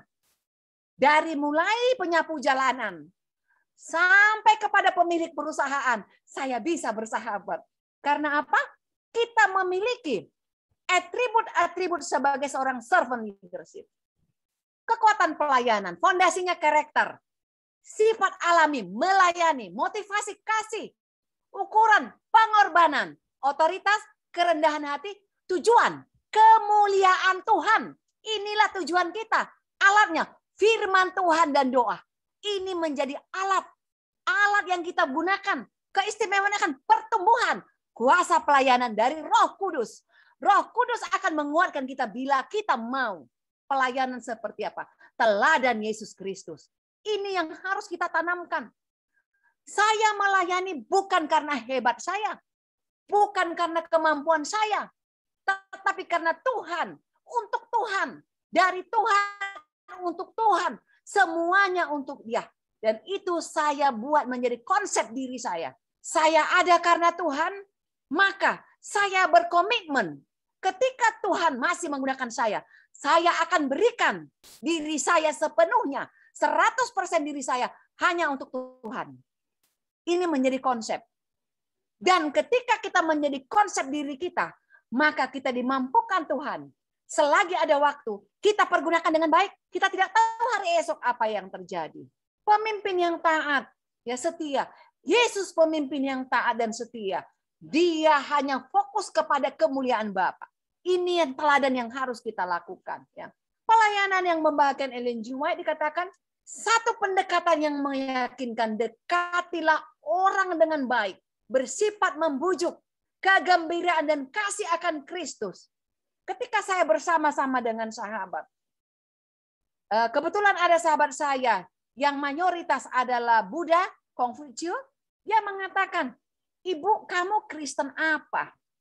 Kesempatan saya menerangkan, ya kurang lebih beberapa hari yang lalu, dia lihat saya berdoa. Oh, Ibu Kristen, ya. Kenapa Ibu tidak mau hari Sabtu saya panggil? Saya beribadah. Nah, itu tadi. Akhirnya kita bisa ya menunjukkan kepada mereka. Kita mendekati mereka dengan rasa simpati dan menyentuh hati mereka. Maka kita akan bisa bergabung dengan mereka. Bagikan, ceritakan apa mengenai Yesus Kristus. Lakukan dengan komitmen. Pelihara dengan kecintaan. Tulus. Menjangkau ke dalam. Menjangkau keluar. Ya. Reach in, reach out, lakukan dengan sepenuh hati. Perkenalkan kepada mereka siapa kita, siapa pribadi Yesus itu. 3 perkara yang kita dapat ketahui. Engkau, Bapak Ibu sekalian, dan aku, dan saya ada dalam rencana Tuhan. Rencana Tuhan adalah rencana yang positif dan rencana yang terbaik. Rencananya adalah kita dapat berhubungan dengan orang yang banyak. Tuhan tidak katakan kita untuk sendirian. Tuhan memanggil mereka memikul tanggung jawab yang besar dengan menggunakan talenta yang ada pada kita. Masing-masing kita memiliki talenta yang berbeda. Apapun itu. Kalau kita bisa menjadi tangan, jadilah tangan. Ketika kita bisa menjadi telinga, jadilah telinga. Apapun yang kita miliki, berikan untuk kemuliaan Tuhan. Lakukan dengan rasa simpati dan kebajikan. Kemudian kita katakan, mari ikutlah Yesus. Ya, itu leader. Panggilan ini apa? Pengorbanan. Panggilan leader, servant leadership adalah panggilan dari Yesus Kristus kepada kita. Panggilan untuk bekerja bersama dengan Dia. Harga sebuah panggilan. Kita harus meninggalkan kebiasaan-kebiasaan yang kita sayangi di dalam dunia ini. Artinya, bukan hanya untuk kesenangan-kesenangan duniawi. Tetapi ketika kita melayani bersama dengan Yesus, maka kita akan dipenuhi dengan sukacita yang luar biasa. Jadi seorang leader, ya, mengembangkan, menghargai apa arti panggilan. Tantangannya kepada kita, apakah kita rela dan mau berkorban untuk sebuah panggilan? Seorang servant leader, apakah kita mau meninggalkan itu? Ini pengorbanan yang tidak mudah. Tujuan hidup, ya. Tujuan hidup saya kepada tugas yang telah Allah berikan untuk diselesaikan. tugas yang harus diselesaikan. Apa talenta, apa karunia yang kita miliki. Pantulkanlah itu dengan penuh kecintaan. Lakukanlah itu dengan penuh kasih sayang untuk masyarakat di sekitar kita. Lakukan dengan keyakinan yang penuh bahwa Tuhan ada bersama dengan kita. Untuk bekerja bagi Allah dan bagi keselamatan jiwa-jiwa adalah panggilan yang tertinggi. Ini dikatakan oleh Ellen G. White. Panggilan tertinggi, panggilan yang mulia. Ya. Kalau kita memahami sebagai kita ketua jemaat, sebagai gembala, sebagai hamba-hamba Tuhan, sebagai ketua diakon atau apapun jabatan kita, kita harus bisa menerima tugas itu, apapun itu, dengan hati, ya, dan melakukannya dengan hati dan hanya untuk Tuhan. Melakukan sesuatu, belajar menjadi sesuatu, menuju menjauh dari sesuatu, artinya menjauhkan keinginan-keinginan dosa, berubah untuk lebih baik lagi. Allah memanggil kita. Ini bukan perintah, tetapi ini pilihan. Diberikan kita pilihan, apakah saya mau menerima panggilan ini. Tetapi, saudara-saudaraku sekalian, Bapak Ibu yang saya kasihi, ketika kita memilih menerima panggilan Yesus Kristus kepada kita, dan melakukannya untuk kemuliaan Tuhan, maka hidup kita akan penuh dengan sukacita. Kita akan memiliki suasana yang nyaman dan tenang. Ketika kita bekerja dengan cinta, apapun yang kita korbankan, itu tidak apa-apa. Tetapi kebahagiaan akan kita miliki. 1 Korintus 15 ayat 58. Karena itu saudara, berdirilah, jangan goyah, dan giatlah selalu dalam pekerjaan Tuhan. Sebab kamu tahu respon dengan payahmu tidak sia-sia. Artinya, kita memilih pekerjaan ini. Pekerjaan yang penuh komitmen. Walaupun kita juga masih mengerjakan pekerjaan kita di dunia. Kita jangan lupa. Pekerjaan menjadi pelayan Tuhan adalah yang utama. Ketika kita ya berdiri teguh, jangan goyah. Ketika satu pengalaman bagi saya ketika itu menginterview seorang anggota dewan, dan dia merasa, wah, saya senang ini ada Ibu Mestika, ini friendly katanya ya.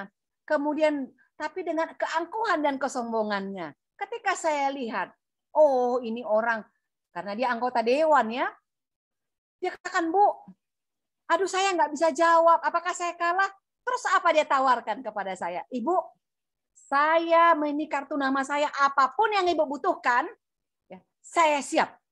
Tinggal telepon, apapun itu saya siap memberikan apapun itu kepada Ibu. Tetapi saya berprinsip, berdirilah teguh, jangan goyah. Saya tidak tergiur dengan tawarannya. Terima kasih Pak. Nanti kalau saya butuh, saya telepon Bapak. Kita lihat hasilnya. Ya. Artinya, walaupun saya bekerja pada saat itu di dunia, tetapi saya ingat, saya adalah hamba Tuhan jujur. Saya adalah hamba Tuhan yang tidak boleh goyah dengan prinsip yang ada dalam diri saya. Satu komitmen. Ya.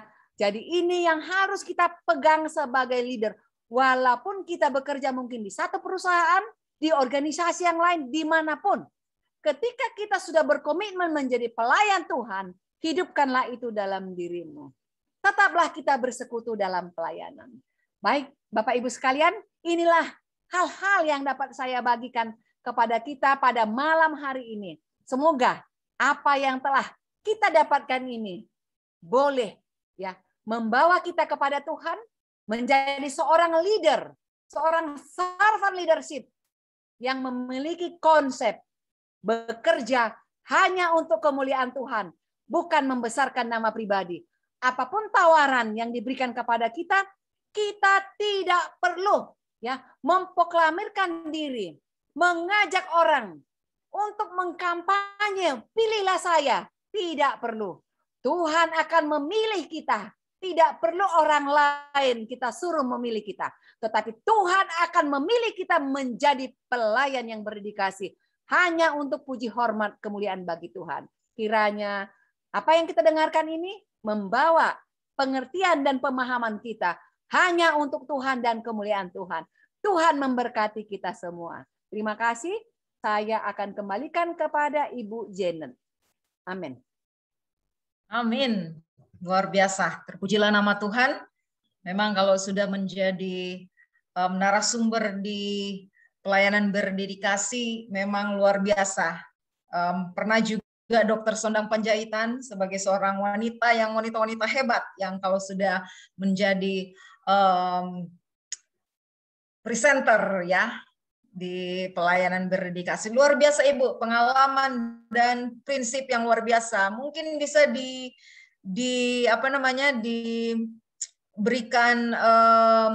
usulan kepada organisasi, mungkin sebelum pemilihan harus dites psikologi dulu ya. Pendeta-pendeta yang akan menduduki pimpinan-pimpinan ini sebenarnya harus dites. Just saying. Oke, kita serahkan kepada Pendeta Sony Situmorang untuk question and answer session. Baik, terima kasih Ibu Mestika atas pemaparan yang luar biasa. Wow, speechless. Saya tadi nggak berpikir berpikir bahwa Ibu Mestika akan menyampaikan dengan demikian sistematis. Namun saya melihat itulah kalau Tuhan sudah bersama-sama, maka semuanya bisa dilayani. Baik kepada para pemirsa di Facebook, di YouTube dan juga di Zoom, masih ada kesempatan untuk menyampaikan pertanyaan. Di tangan kami ada japri 2 pertanyaan. Pertama dari Bapak R. Tembalen, yang kedua dari Bapak J. Simanjuntak di Klender. Nah, pertanyaan Bu Mestika begini. Di organisasi gereja Advent, sepertinya tidak dibutuhkan keempat hal di atas tadi. Mungkin yang pertama tadi etik, apa itu kan? Yang dibutuhkan di gereja kita adalah koneksi dan persahabatan, serta persaudaraan. Bagaimana caranya agar kita bisa menerapkan keempat hal tadi di organisasi tanpa menggunakan koneksi, keluarga, dan persahabatan? Silakan Ibu Mestika. Bapak R. Tembalen. Ya. Terima kasih Pendeta Sony ya. Ini pertanyaan dari Pendeta Balen ya. Baik. Nah, bagaimana supaya di organisasi kita, jadi 4 hal tadi, personal etik ya, personal etik itu yang sangat dibutuhkan, terutama dalam hal kejujuran. Nah, yang digunakan adalah koneksi. Nah, inilah yang salah. Maaf, saya katakan ini yang salah. Ketika saya duduk 2005 sampai 2010 menjadi anggota Exkom, ini sering masuk kepada kita, Bu, tolong begini-begini. Tetapi kita yang duduk di sana harusnya, saya katakan, kita lihatlah nanti apa yang terjadi. Jadi saya tidak memproklamirkan seseorang, tetapi saya melihat ketika saya melihat ada nilai plus, oh nilai plusnya ada ini, ya nilai ini. Saya tidak menggunakan jadi koneksi. Nah, ini yang harus kita pikirkan. Jadi saya pikir tidak perlu kita menggunakan psikotes kalau memang itu tidak menjadi suatu yang dibutuhkan, ya. Di organisasi kita. Tetapi sebenarnya kalau dikatakan psikotesnya berbeda sebenarnya untuk servant leadership. Berbeda dengan psikotes untuk merekrut atau fit and proper test untuk seorang general manager, ya. Nah, artinya di sini marilah para pejabat-pejabat kita. Marilah kepada ketua-ketua kita itu menerapkan, lihatlah kompetensi-kompetensi yang dimiliki. Jangan kita ada KKN. Ini yang saya masukkan ya. Dan saya ketika duduk saya tidak mau. Saya tidak mau memproklamirkan diri saya, oh saya mau jadi ini. Maka saya katakan tadi, jangan berkampanye ya. Nah, ini kan sudah berbau politik karena saya juga ada duduk di politik ya. Ketika saya juga duduk di politik, saya tidak mau. Makanya dikatakan orang, wah psikolog yang satu ini sangat susah dan luar biasa susahnya. Saya katakan, Anda tidak memiliki kompetensi, maka saya tidak loloskan Anda. Siapapun itu. Saya tadi katakan, ketika dia menelepon saya, di depan saya, Jenderal Luhut Panjaitan berbicara, Bu, tolong dia lewatkan. Ya, apakah saya melewatkan dia? Tidak, karena apa? Tidak jujur. Dia tidak jujur. Jadi walaupun menteri, KKN ini istilahnya ya, ini KKN. Saya tidak takut karena saya tidak makan dari Pak Menteri. Saya tidak katakan dari tangan saya tidak lolos. Silahkan dengan teman yang lain. Mohon maaf. Karena itu sangat dibutuhkan. Mengapa negara kita rusak? Karena itu tadi ada KKN. Mengapa organisasi kita tidak dapat melakukan ini? Mari kita sentuh hati para pejabat-pejabat kita. Jadi ini ya, dengan adanya seminar-seminar seperti ini, dengan adanya masukan, terutama saya sebagai orang awam. Saya orang awam ya. Saya memberikan masukan kepada organisasi kita. Mari kita lihat kompetensi. Karena anak saya, maka saya masukkan dia. Karena menantu saya masukkan dia. Karena keluarga dari istri, saya masukkan tidak. Tetapi dudukkanlah dia sesuai dengan kompetensi yang dia miliki. Ya. Karena saya katakan tadi, ada hamba Tuhan. Dia seorang pendeta, tetapi dia tidak bisa menjadi seorang gembala. Tetapi dia akan sukses menjadi seorang guru. Dan dia menjadi seorang guru saat ini. Saya hanya memberikan masukan. Mohon maaf, saya melihat Anda memiliki kompetensi menjadi seorang guru. Jadi di sini kalau boleh, ini saran dari saya sebagai anggota awam kepada para petinggi kita. Mari kita lihat kompetensi apa yang dimiliki. Dan kemudian ya, sama kalau di perusahaan kan kita melihat jenjang. Mulai dari staf, kok tiba-tiba dia masih di sini sudah naik melejit. Itu ada yang terjadi. Dan saya lihat, karena koneksi, mari kita jauhkan koneksi ini. Jadi artinya adalah kita menyuarakan, tetapi jangan bercampur politik. Ya, kita menyuarakan kepada para petinggi kita supaya organisasi kita ini berjalan dengan baik, supaya jemaat kita juga berjalan dengan baik. Semuanya berjalan dengan baik bila tadi personal etik tadi ada. Ya, personal etik, self commitment, kompetensi yang dimiliki. Jadi kira-kira begitu yang saya bisa jawab, pendeta. Karena saya bukan petinggi kita, saya hanya bisa memberikan masukan mudah-mudahan ya. Tapi di sini tidak ada, kita berikan masukan. Sebagai orang awam, kita boleh berikan masukan. Tetapi saya berikan kepada kita, jangan dengan satu kemarahan ya. Kita memberikan masukan dengan rendah hati, dengan baik, dan memiliki kode etik. Ya. Kita harus memiliki kode etik. Jangan menyebabkan huru hara. Kadang-kadang saya sebagai anggota awam malu. Kalau ada orang bertanya, pernah ada foto. Saya tidak tahu kejadian apa itu di Jakarta. Loh, kok ada ini orangnya pegang rokok? Ini ada masalah. Jadi istilahnya, mari kita memberikan suara kita dengan damai, dengan penuh etika. Saya pikir seperti itu. Kalau kita beretika, nggak mungkin kita tidak dengar. Pasti dengan, karena kita juga semua punya kode etik. Ya, kalau kami di Himpunan Psikolog Indonesia punya kode etik.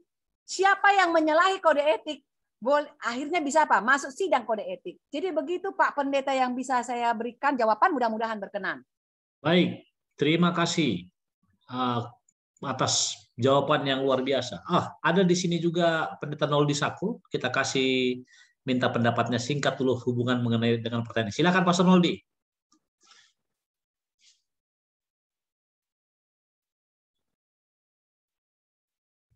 Silakan di unmute. Baik, terima kasih Bapak Dr. Situmorang Soni, Pak Pendeta yang sudah berikan waktu yang sangat singkat.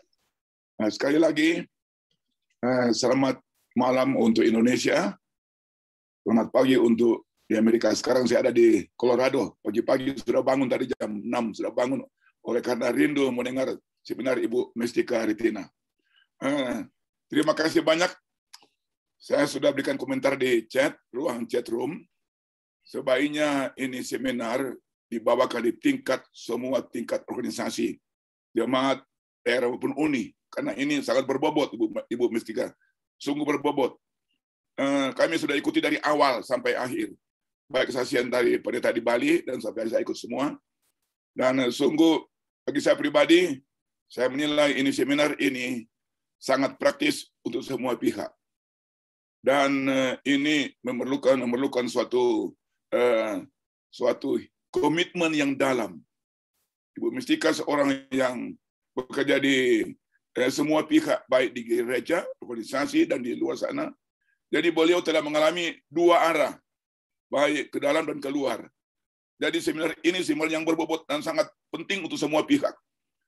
Saya rasa pasti bahwa untuk saya pribadi, semua bahan ini bermakna yang sangat penting untuk semua pihak. Tidak ada yang kurang. Baik makna rohani, makna kejiwaan. Ya, saya terharu tadi, intinya adalah jantung. Because ini jantung ini integritas ini adalah jantung kepemimpinan. Dan saya berbangga oleh karena semua kita harus tahu. Banyak orang nilai seseorang dari luar saja. Orang ini dari luar berhasil. Tapi kita nak tahu dalamnya berbeda. Karena itu Yesus memilih pemimpin tidak menggunakan cara lahiriah. Dia berkata pada orang-orang Yahudi, orang Farisi, dalam Matius 23:23, ini sangat penting. Yang Yesus utamakan bukan dari cara luar. Dilihat dari luar. Oh, ini orang baik. Ini orang setia di ini. Padahal dari segi dalam hati dia seorang psikolog yang tinggi. Dia bilang jangan lupakan itu kasih sayang. Itulah inti pekerjaan Tuhan. Karena itu Yesus dia memilih pemimpin gereja Kristen bukan dari kalangan orang Yahudi. Memilih dari nelayan tepi Laut Galilea yang mau belajar dan rendah hati. Itulah contoh yang baik. Ibu Mistika, terima kasih. Semua bahan saya salut luar biasa. Penting untuk semua pihak. God bless you. Baik, terima kasih Pastor Noldi Sakul. Kalau Pastor Noldi Sakul sudah bilang berkualitas, maka saya pun setuju dengan itu. Jadi Ibu Mistika siap-siap nanti dapat diundang untuk bicara di tingkat para pendeta ya, karena materinya itu simple tapi sistematis. Oke. Ada pertanyaan kedua dari Bapak Jess. Kenapa, Ibu Mistika? Terima kasih, katakan. Ya. Terima kasih. Siap. Ada dari Bapak J. Simanjuntak Klender. Pertanyaannya begini. Servant leadership adalah tipe atau karakteristik yang ideal di gereja kita. Namun kenyataannya, pemimpin yang melayani hanyalah slogan saja. Bagaimana merubah kepemimpinan ini agar anggota bisa merasakan efeknya dan bukan pemimpin yang otoriter yang menyebabkan beberapa tahun yang lalu ada anggota demo. Mohon penjelasannya. Terima kasih. Bapak J. Simanjuntak Klender. Baik. Terima kasih atas pertanyaan dari Bapak J. Simanjuntak dari Klender ya. Bagaimana itu hanya slogan. Maka saya katakan tadi jawabannya adalah ketika kita memiliki self concept ya. Bagaimana kita, kalau saya katakan saya memiliki satu ministry. Nah, ministry ini ditempatkan di kantor saya. Tetapi saya sebagai pemilik tempat itu, saya bukan otoriter dan saya tidak merasa oh ini tempatku, maka aku akan suka-suka. Ya, artinya silahkan pakailah. Saya serahkan mereka pakai dan saya tidak akan campur tangan di luar kendali saya. Apapun. Jadi kalau kita katakan mengapa terjadi keributan di luar sana, kalau seorang pemimpin otoriter itu bukan servant leadership. Itu adalah pemimpin duniawi, ya. Otoriter, dia memakaikan otoriternya. Kalau kita mau, ya, kita katakan tadi berikan masukan secara damai dan penuh etika, ya. Nah, ini tadi secara damai dan penuh etika. Dan diharapkan juga para leader, para pemimpin kita dapat menerima baik hamba-hamba Tuhan maupun orang awam dengan juga penuh etika. Jadi saling ada etika antara keduanya. Tidak mempergunakan wewenang sendiri.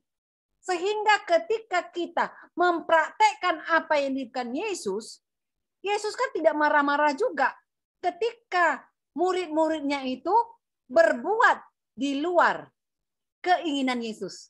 Tetapi dia merangkul mereka. Ya. Terusnya inilah yang dilakukan para pemimpin. Merangkul semua awam. Ketika mereka merangkul, maka akan terjadi kemuliaan. Saya, Amin. ya, tidak maka terjadi ketika para pemimpin kita tidak merangkul dengan kasih sayang, maka ada huru-hara. Dan yakinkan para pemimpin itu, kita berikan masukan dengan kita berikan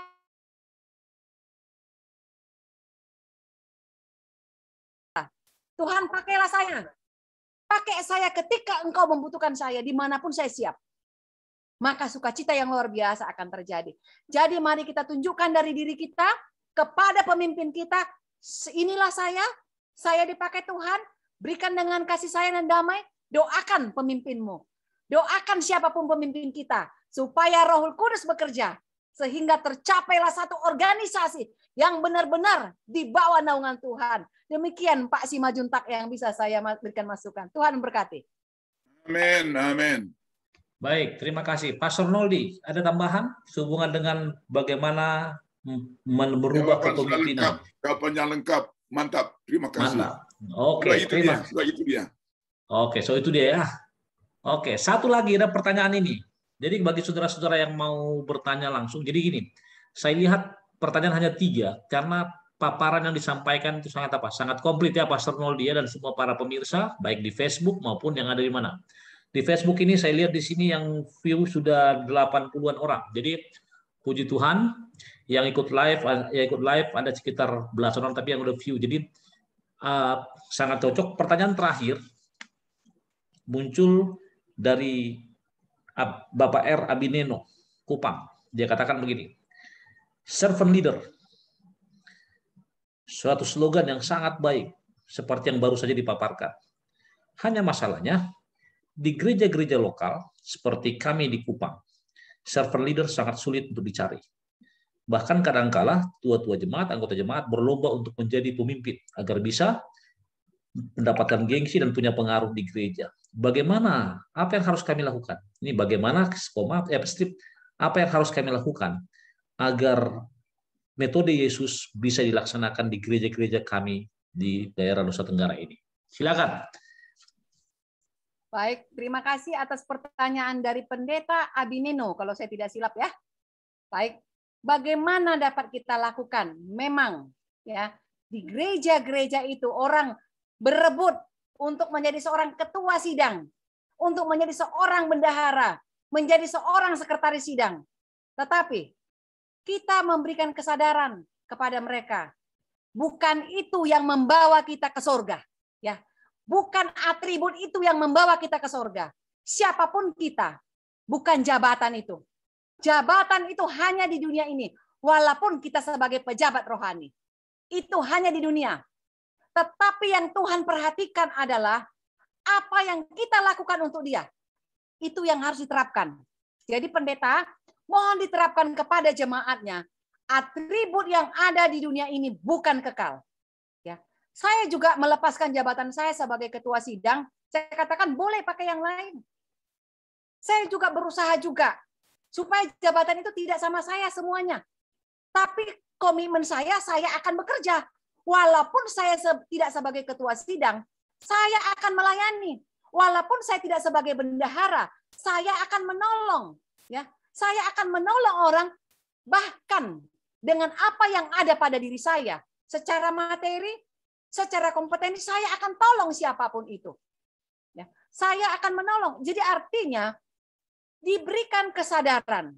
Jadi pendeta boleh secara perlahan untuk mengubah orang, tidak segampang membalikkan telapak tangan. Tidak mudah. Ya. Tetapi tanamkan dulu kepada para anggota jemaat kesadaran diri, awareness. Tanamkan kepada mereka bahwa baik ketua sidang, baik bendahara, baik sekretaris, itu bukan jabatan. yang menolong dia untuk ke surga. Tetapi yang menolong kita ke surga adalah apa yang kita lakukan untuk Tuhan sehingga kita diperhitungkan nantinya. Memang perilaku itu bukan menjadi suatu jaminan, tetapi Tuhan akan perhitungkan kita ketika kita hidup berjalan bersama dengan Dia.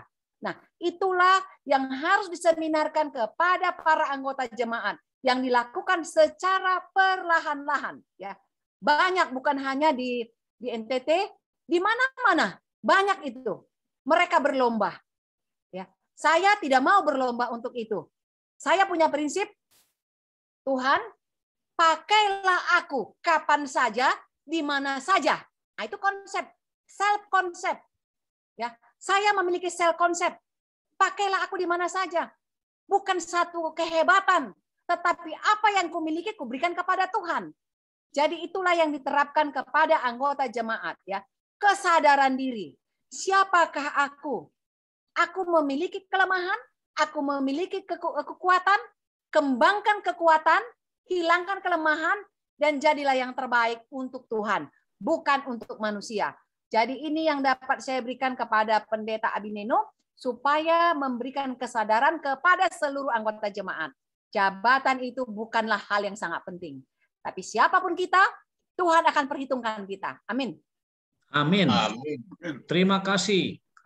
Saya lihat di sini ada juga expertise, seorang yang sangat bagus di leadership juga. Silakan Bapak Maureen Karundeng, Chairman of Prisma Ministry. Silakan.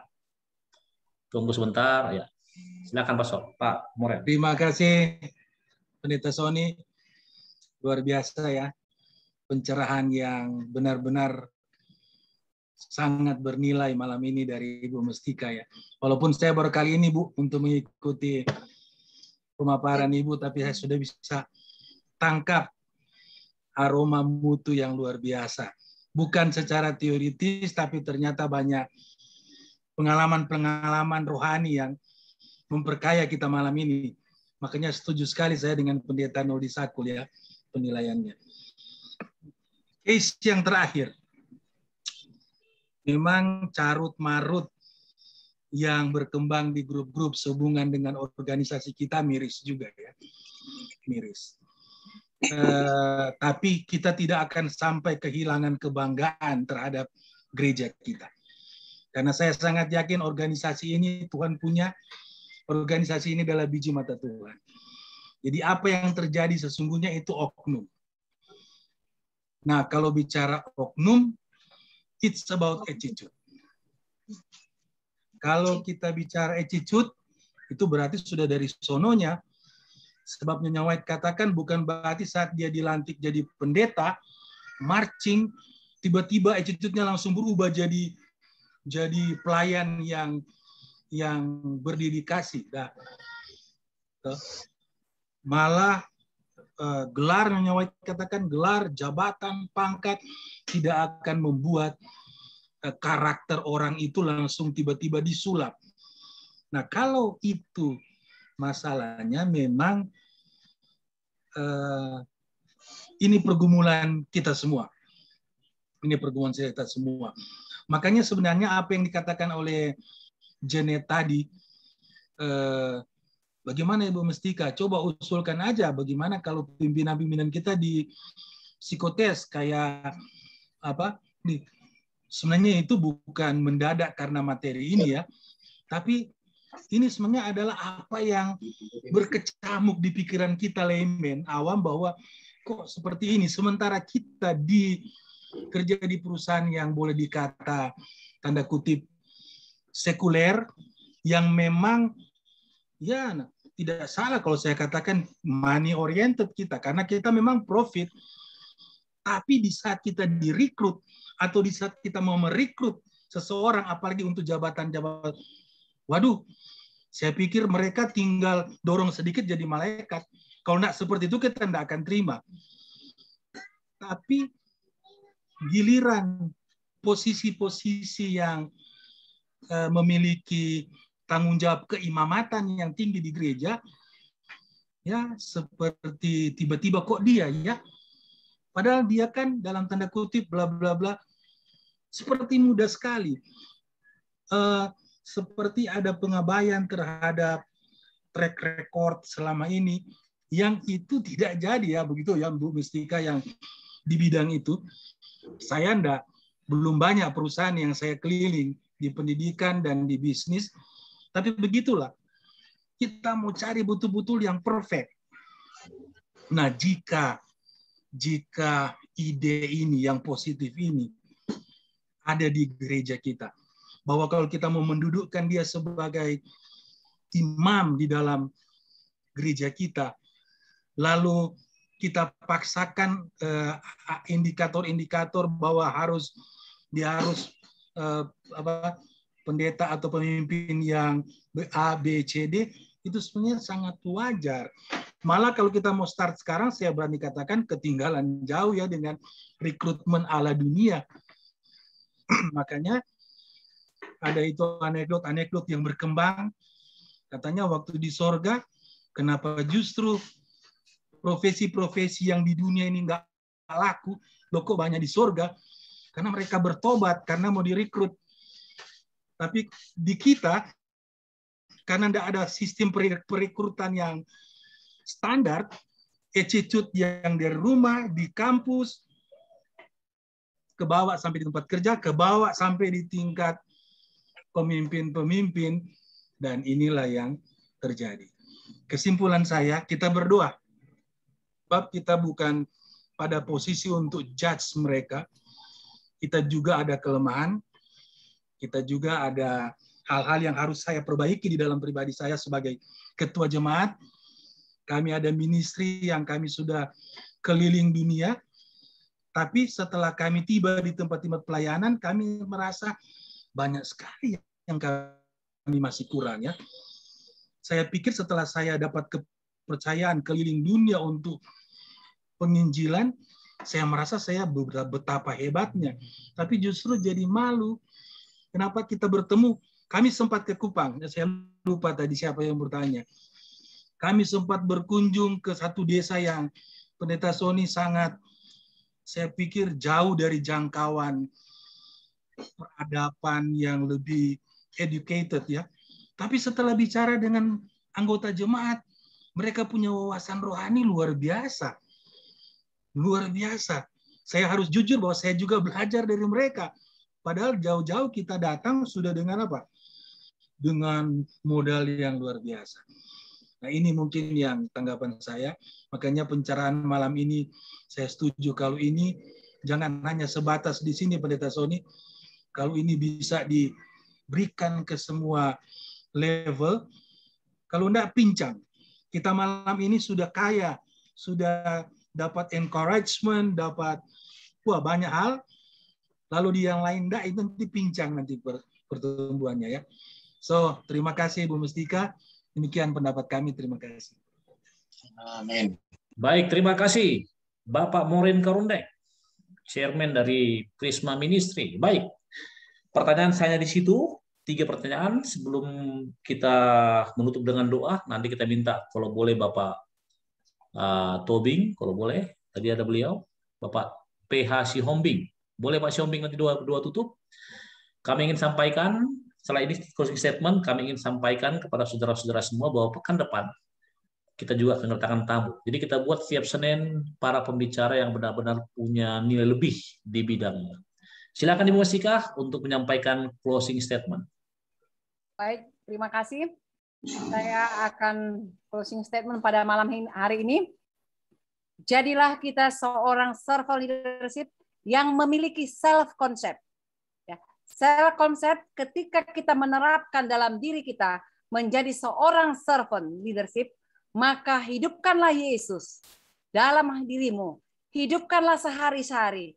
Dalam setiap saat dimanapun kita berada, apapun jabatan kita, baik di organisasi, baik di dalam perusahaan dunia apapun, lakukan yang terbaik hanya untuk kemuliaan Tuhan. Karena dunia ini tidak akan lama lagi.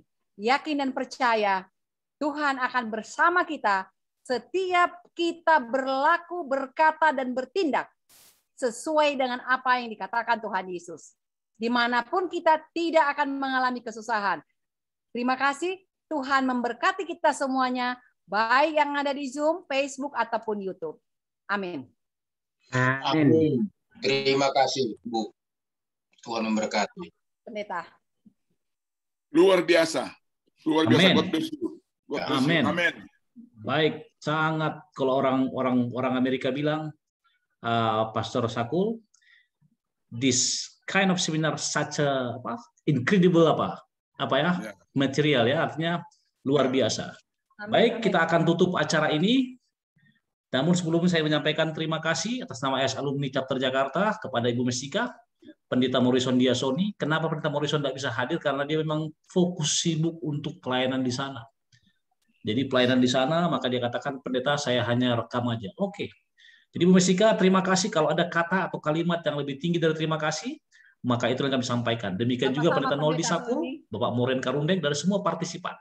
Demikian juga para saudara-saudara yang ada merelay di Facebook maupun YouTube, kami sampaikan terima kasih. Akhir kata, sampai ketemu hari Senin depan. Dan kita juga akan menampilkan pembicara yang punya keistimewaan, sama seperti Ibu Mestika Pak Sony. ini. Ya, silakan. Bapak Sony. Ya. Mohon Ibu Mestika bahannya dikirim ke semua orang. Bahannya bagus sekali. Sebagai informasi di grup WA kita akan forward bahan atau materi seperti biasa. Amen. Ya. Jadi nanti saya materinya Pendeta Sony, Pendeta Sakul ya. Ya. Hebat, luar biasa. Baik. Fantastik. Terima kasih Pendeta Bapak Sihombing, bisa tutup dalam doa. Tadi ada beliau. Oh, mana Bapak Sihombing? Oke, karena tidak ada beliau, maka kita mohon Pendeta Hasimbolon boleh tutup dalam doa, Pak. Oke, kita berdoa. Oke. Kita berdoa. Ya Tuhan Allah Bapa kami dalam surga. Pada malam ini Tuhan kami boleh bersyukur dan berterima kasih atas segala berkat yang Tuhan limpahkan bagi masing-masing kami. Sepanjang hari dalam segala aktivitas yang sudah kami lakukan, hingga pada malam ini kami boleh bertemu lewat aplikasi Zoom dan sudah mendengarkan satu pemaparan yang sangat baik untuk kami lakukan di jemaat kami masing-masing. Biarlah kami sebagai pendeta, sebagai penetua, sebagai kaum awam, boleh melaksanakan apa yang terbaik pelayanan kami bagi sesama kami manusia, bagi organisasi, terutama bagi Tuhan, sehingga kami menjadi umat Allah yang setia sampai Kau datang kali yang kedua. Terima kasih Bapa di surga, bertambahkan hikmat, kesehatan kepada Ibu Mestika dalam tugas dan tanggung jawab yang Tuhan berikan. Biarlah melalui pelayanannya, nama Tuhan akan ditinggikan dan dimuliakan. Berkati keluarganya, berkati anak, mantu, dan cucu bersama suaminya. Biarlah ya Tuhan, berkat yang sama menjadi bagian mereka, saling mendukung satu sama lain di dalam pelayanan. Terima kasih Bapa di surga atas materi yang sangat baik yang kami dengar pada malam hari ini. Sementara kami berpisah dari Zoom ini, biarlah ya Tuhan berkati kami sepanjang malam ini dalam istirahat kami, sehingga besok pagi kami boleh bangun dan kami boleh melanjutkan aktivitas kami, dan pertemukan kami Tuhan di waktu kesempatan yang akan datang, sehingga kami boleh bersukacita dalam hidup kami. Ampuni dosa kami Bapa, di dalam nama Yesus kami berdoa. Amin. Baik. Amin. Terima kasih sekali lagi kepada Ibu Mestika dan juga kepada seluruh narasumber yang telah memberikan motivasi. Dan akhir kata kami ucapkan selamat malam, sampai ketemu pekan depan. Kita berikan waktu 1-2 menit untuk tegur sapa. Silakan. Terima kasih Ibu semua. Terima kasih semua. God bless you all. Tuhan. Mantap. Ibu Janet, terima kasih Bu Janet. Luar biasa. Semuanya. Tuhan berkati Terima kita. kasih. Luar biasa. Luar biasa Ibu Mestika. Terima kasih Janet. Thank you. Pendeta Simbolon, terima kasih. Pendeta Sony, thank you. Oke. Terima kasih. Terima kasih semua. Malam. Terima kasih semua. Terima kasih Bu Mestika. Selamat pagi Pendeta Noldi. Hey Pak Murin, kapan ke sini? Welcome. Kapan ke California? 3 minggu lagi. Oke, mari. Welcome. Oke, kita hitung. Banyak yang bilang yang mengapresiasi di Facebook ya. Terus kita bisa cek. 5, 4, 3, 2, 1. Sampai ketemu.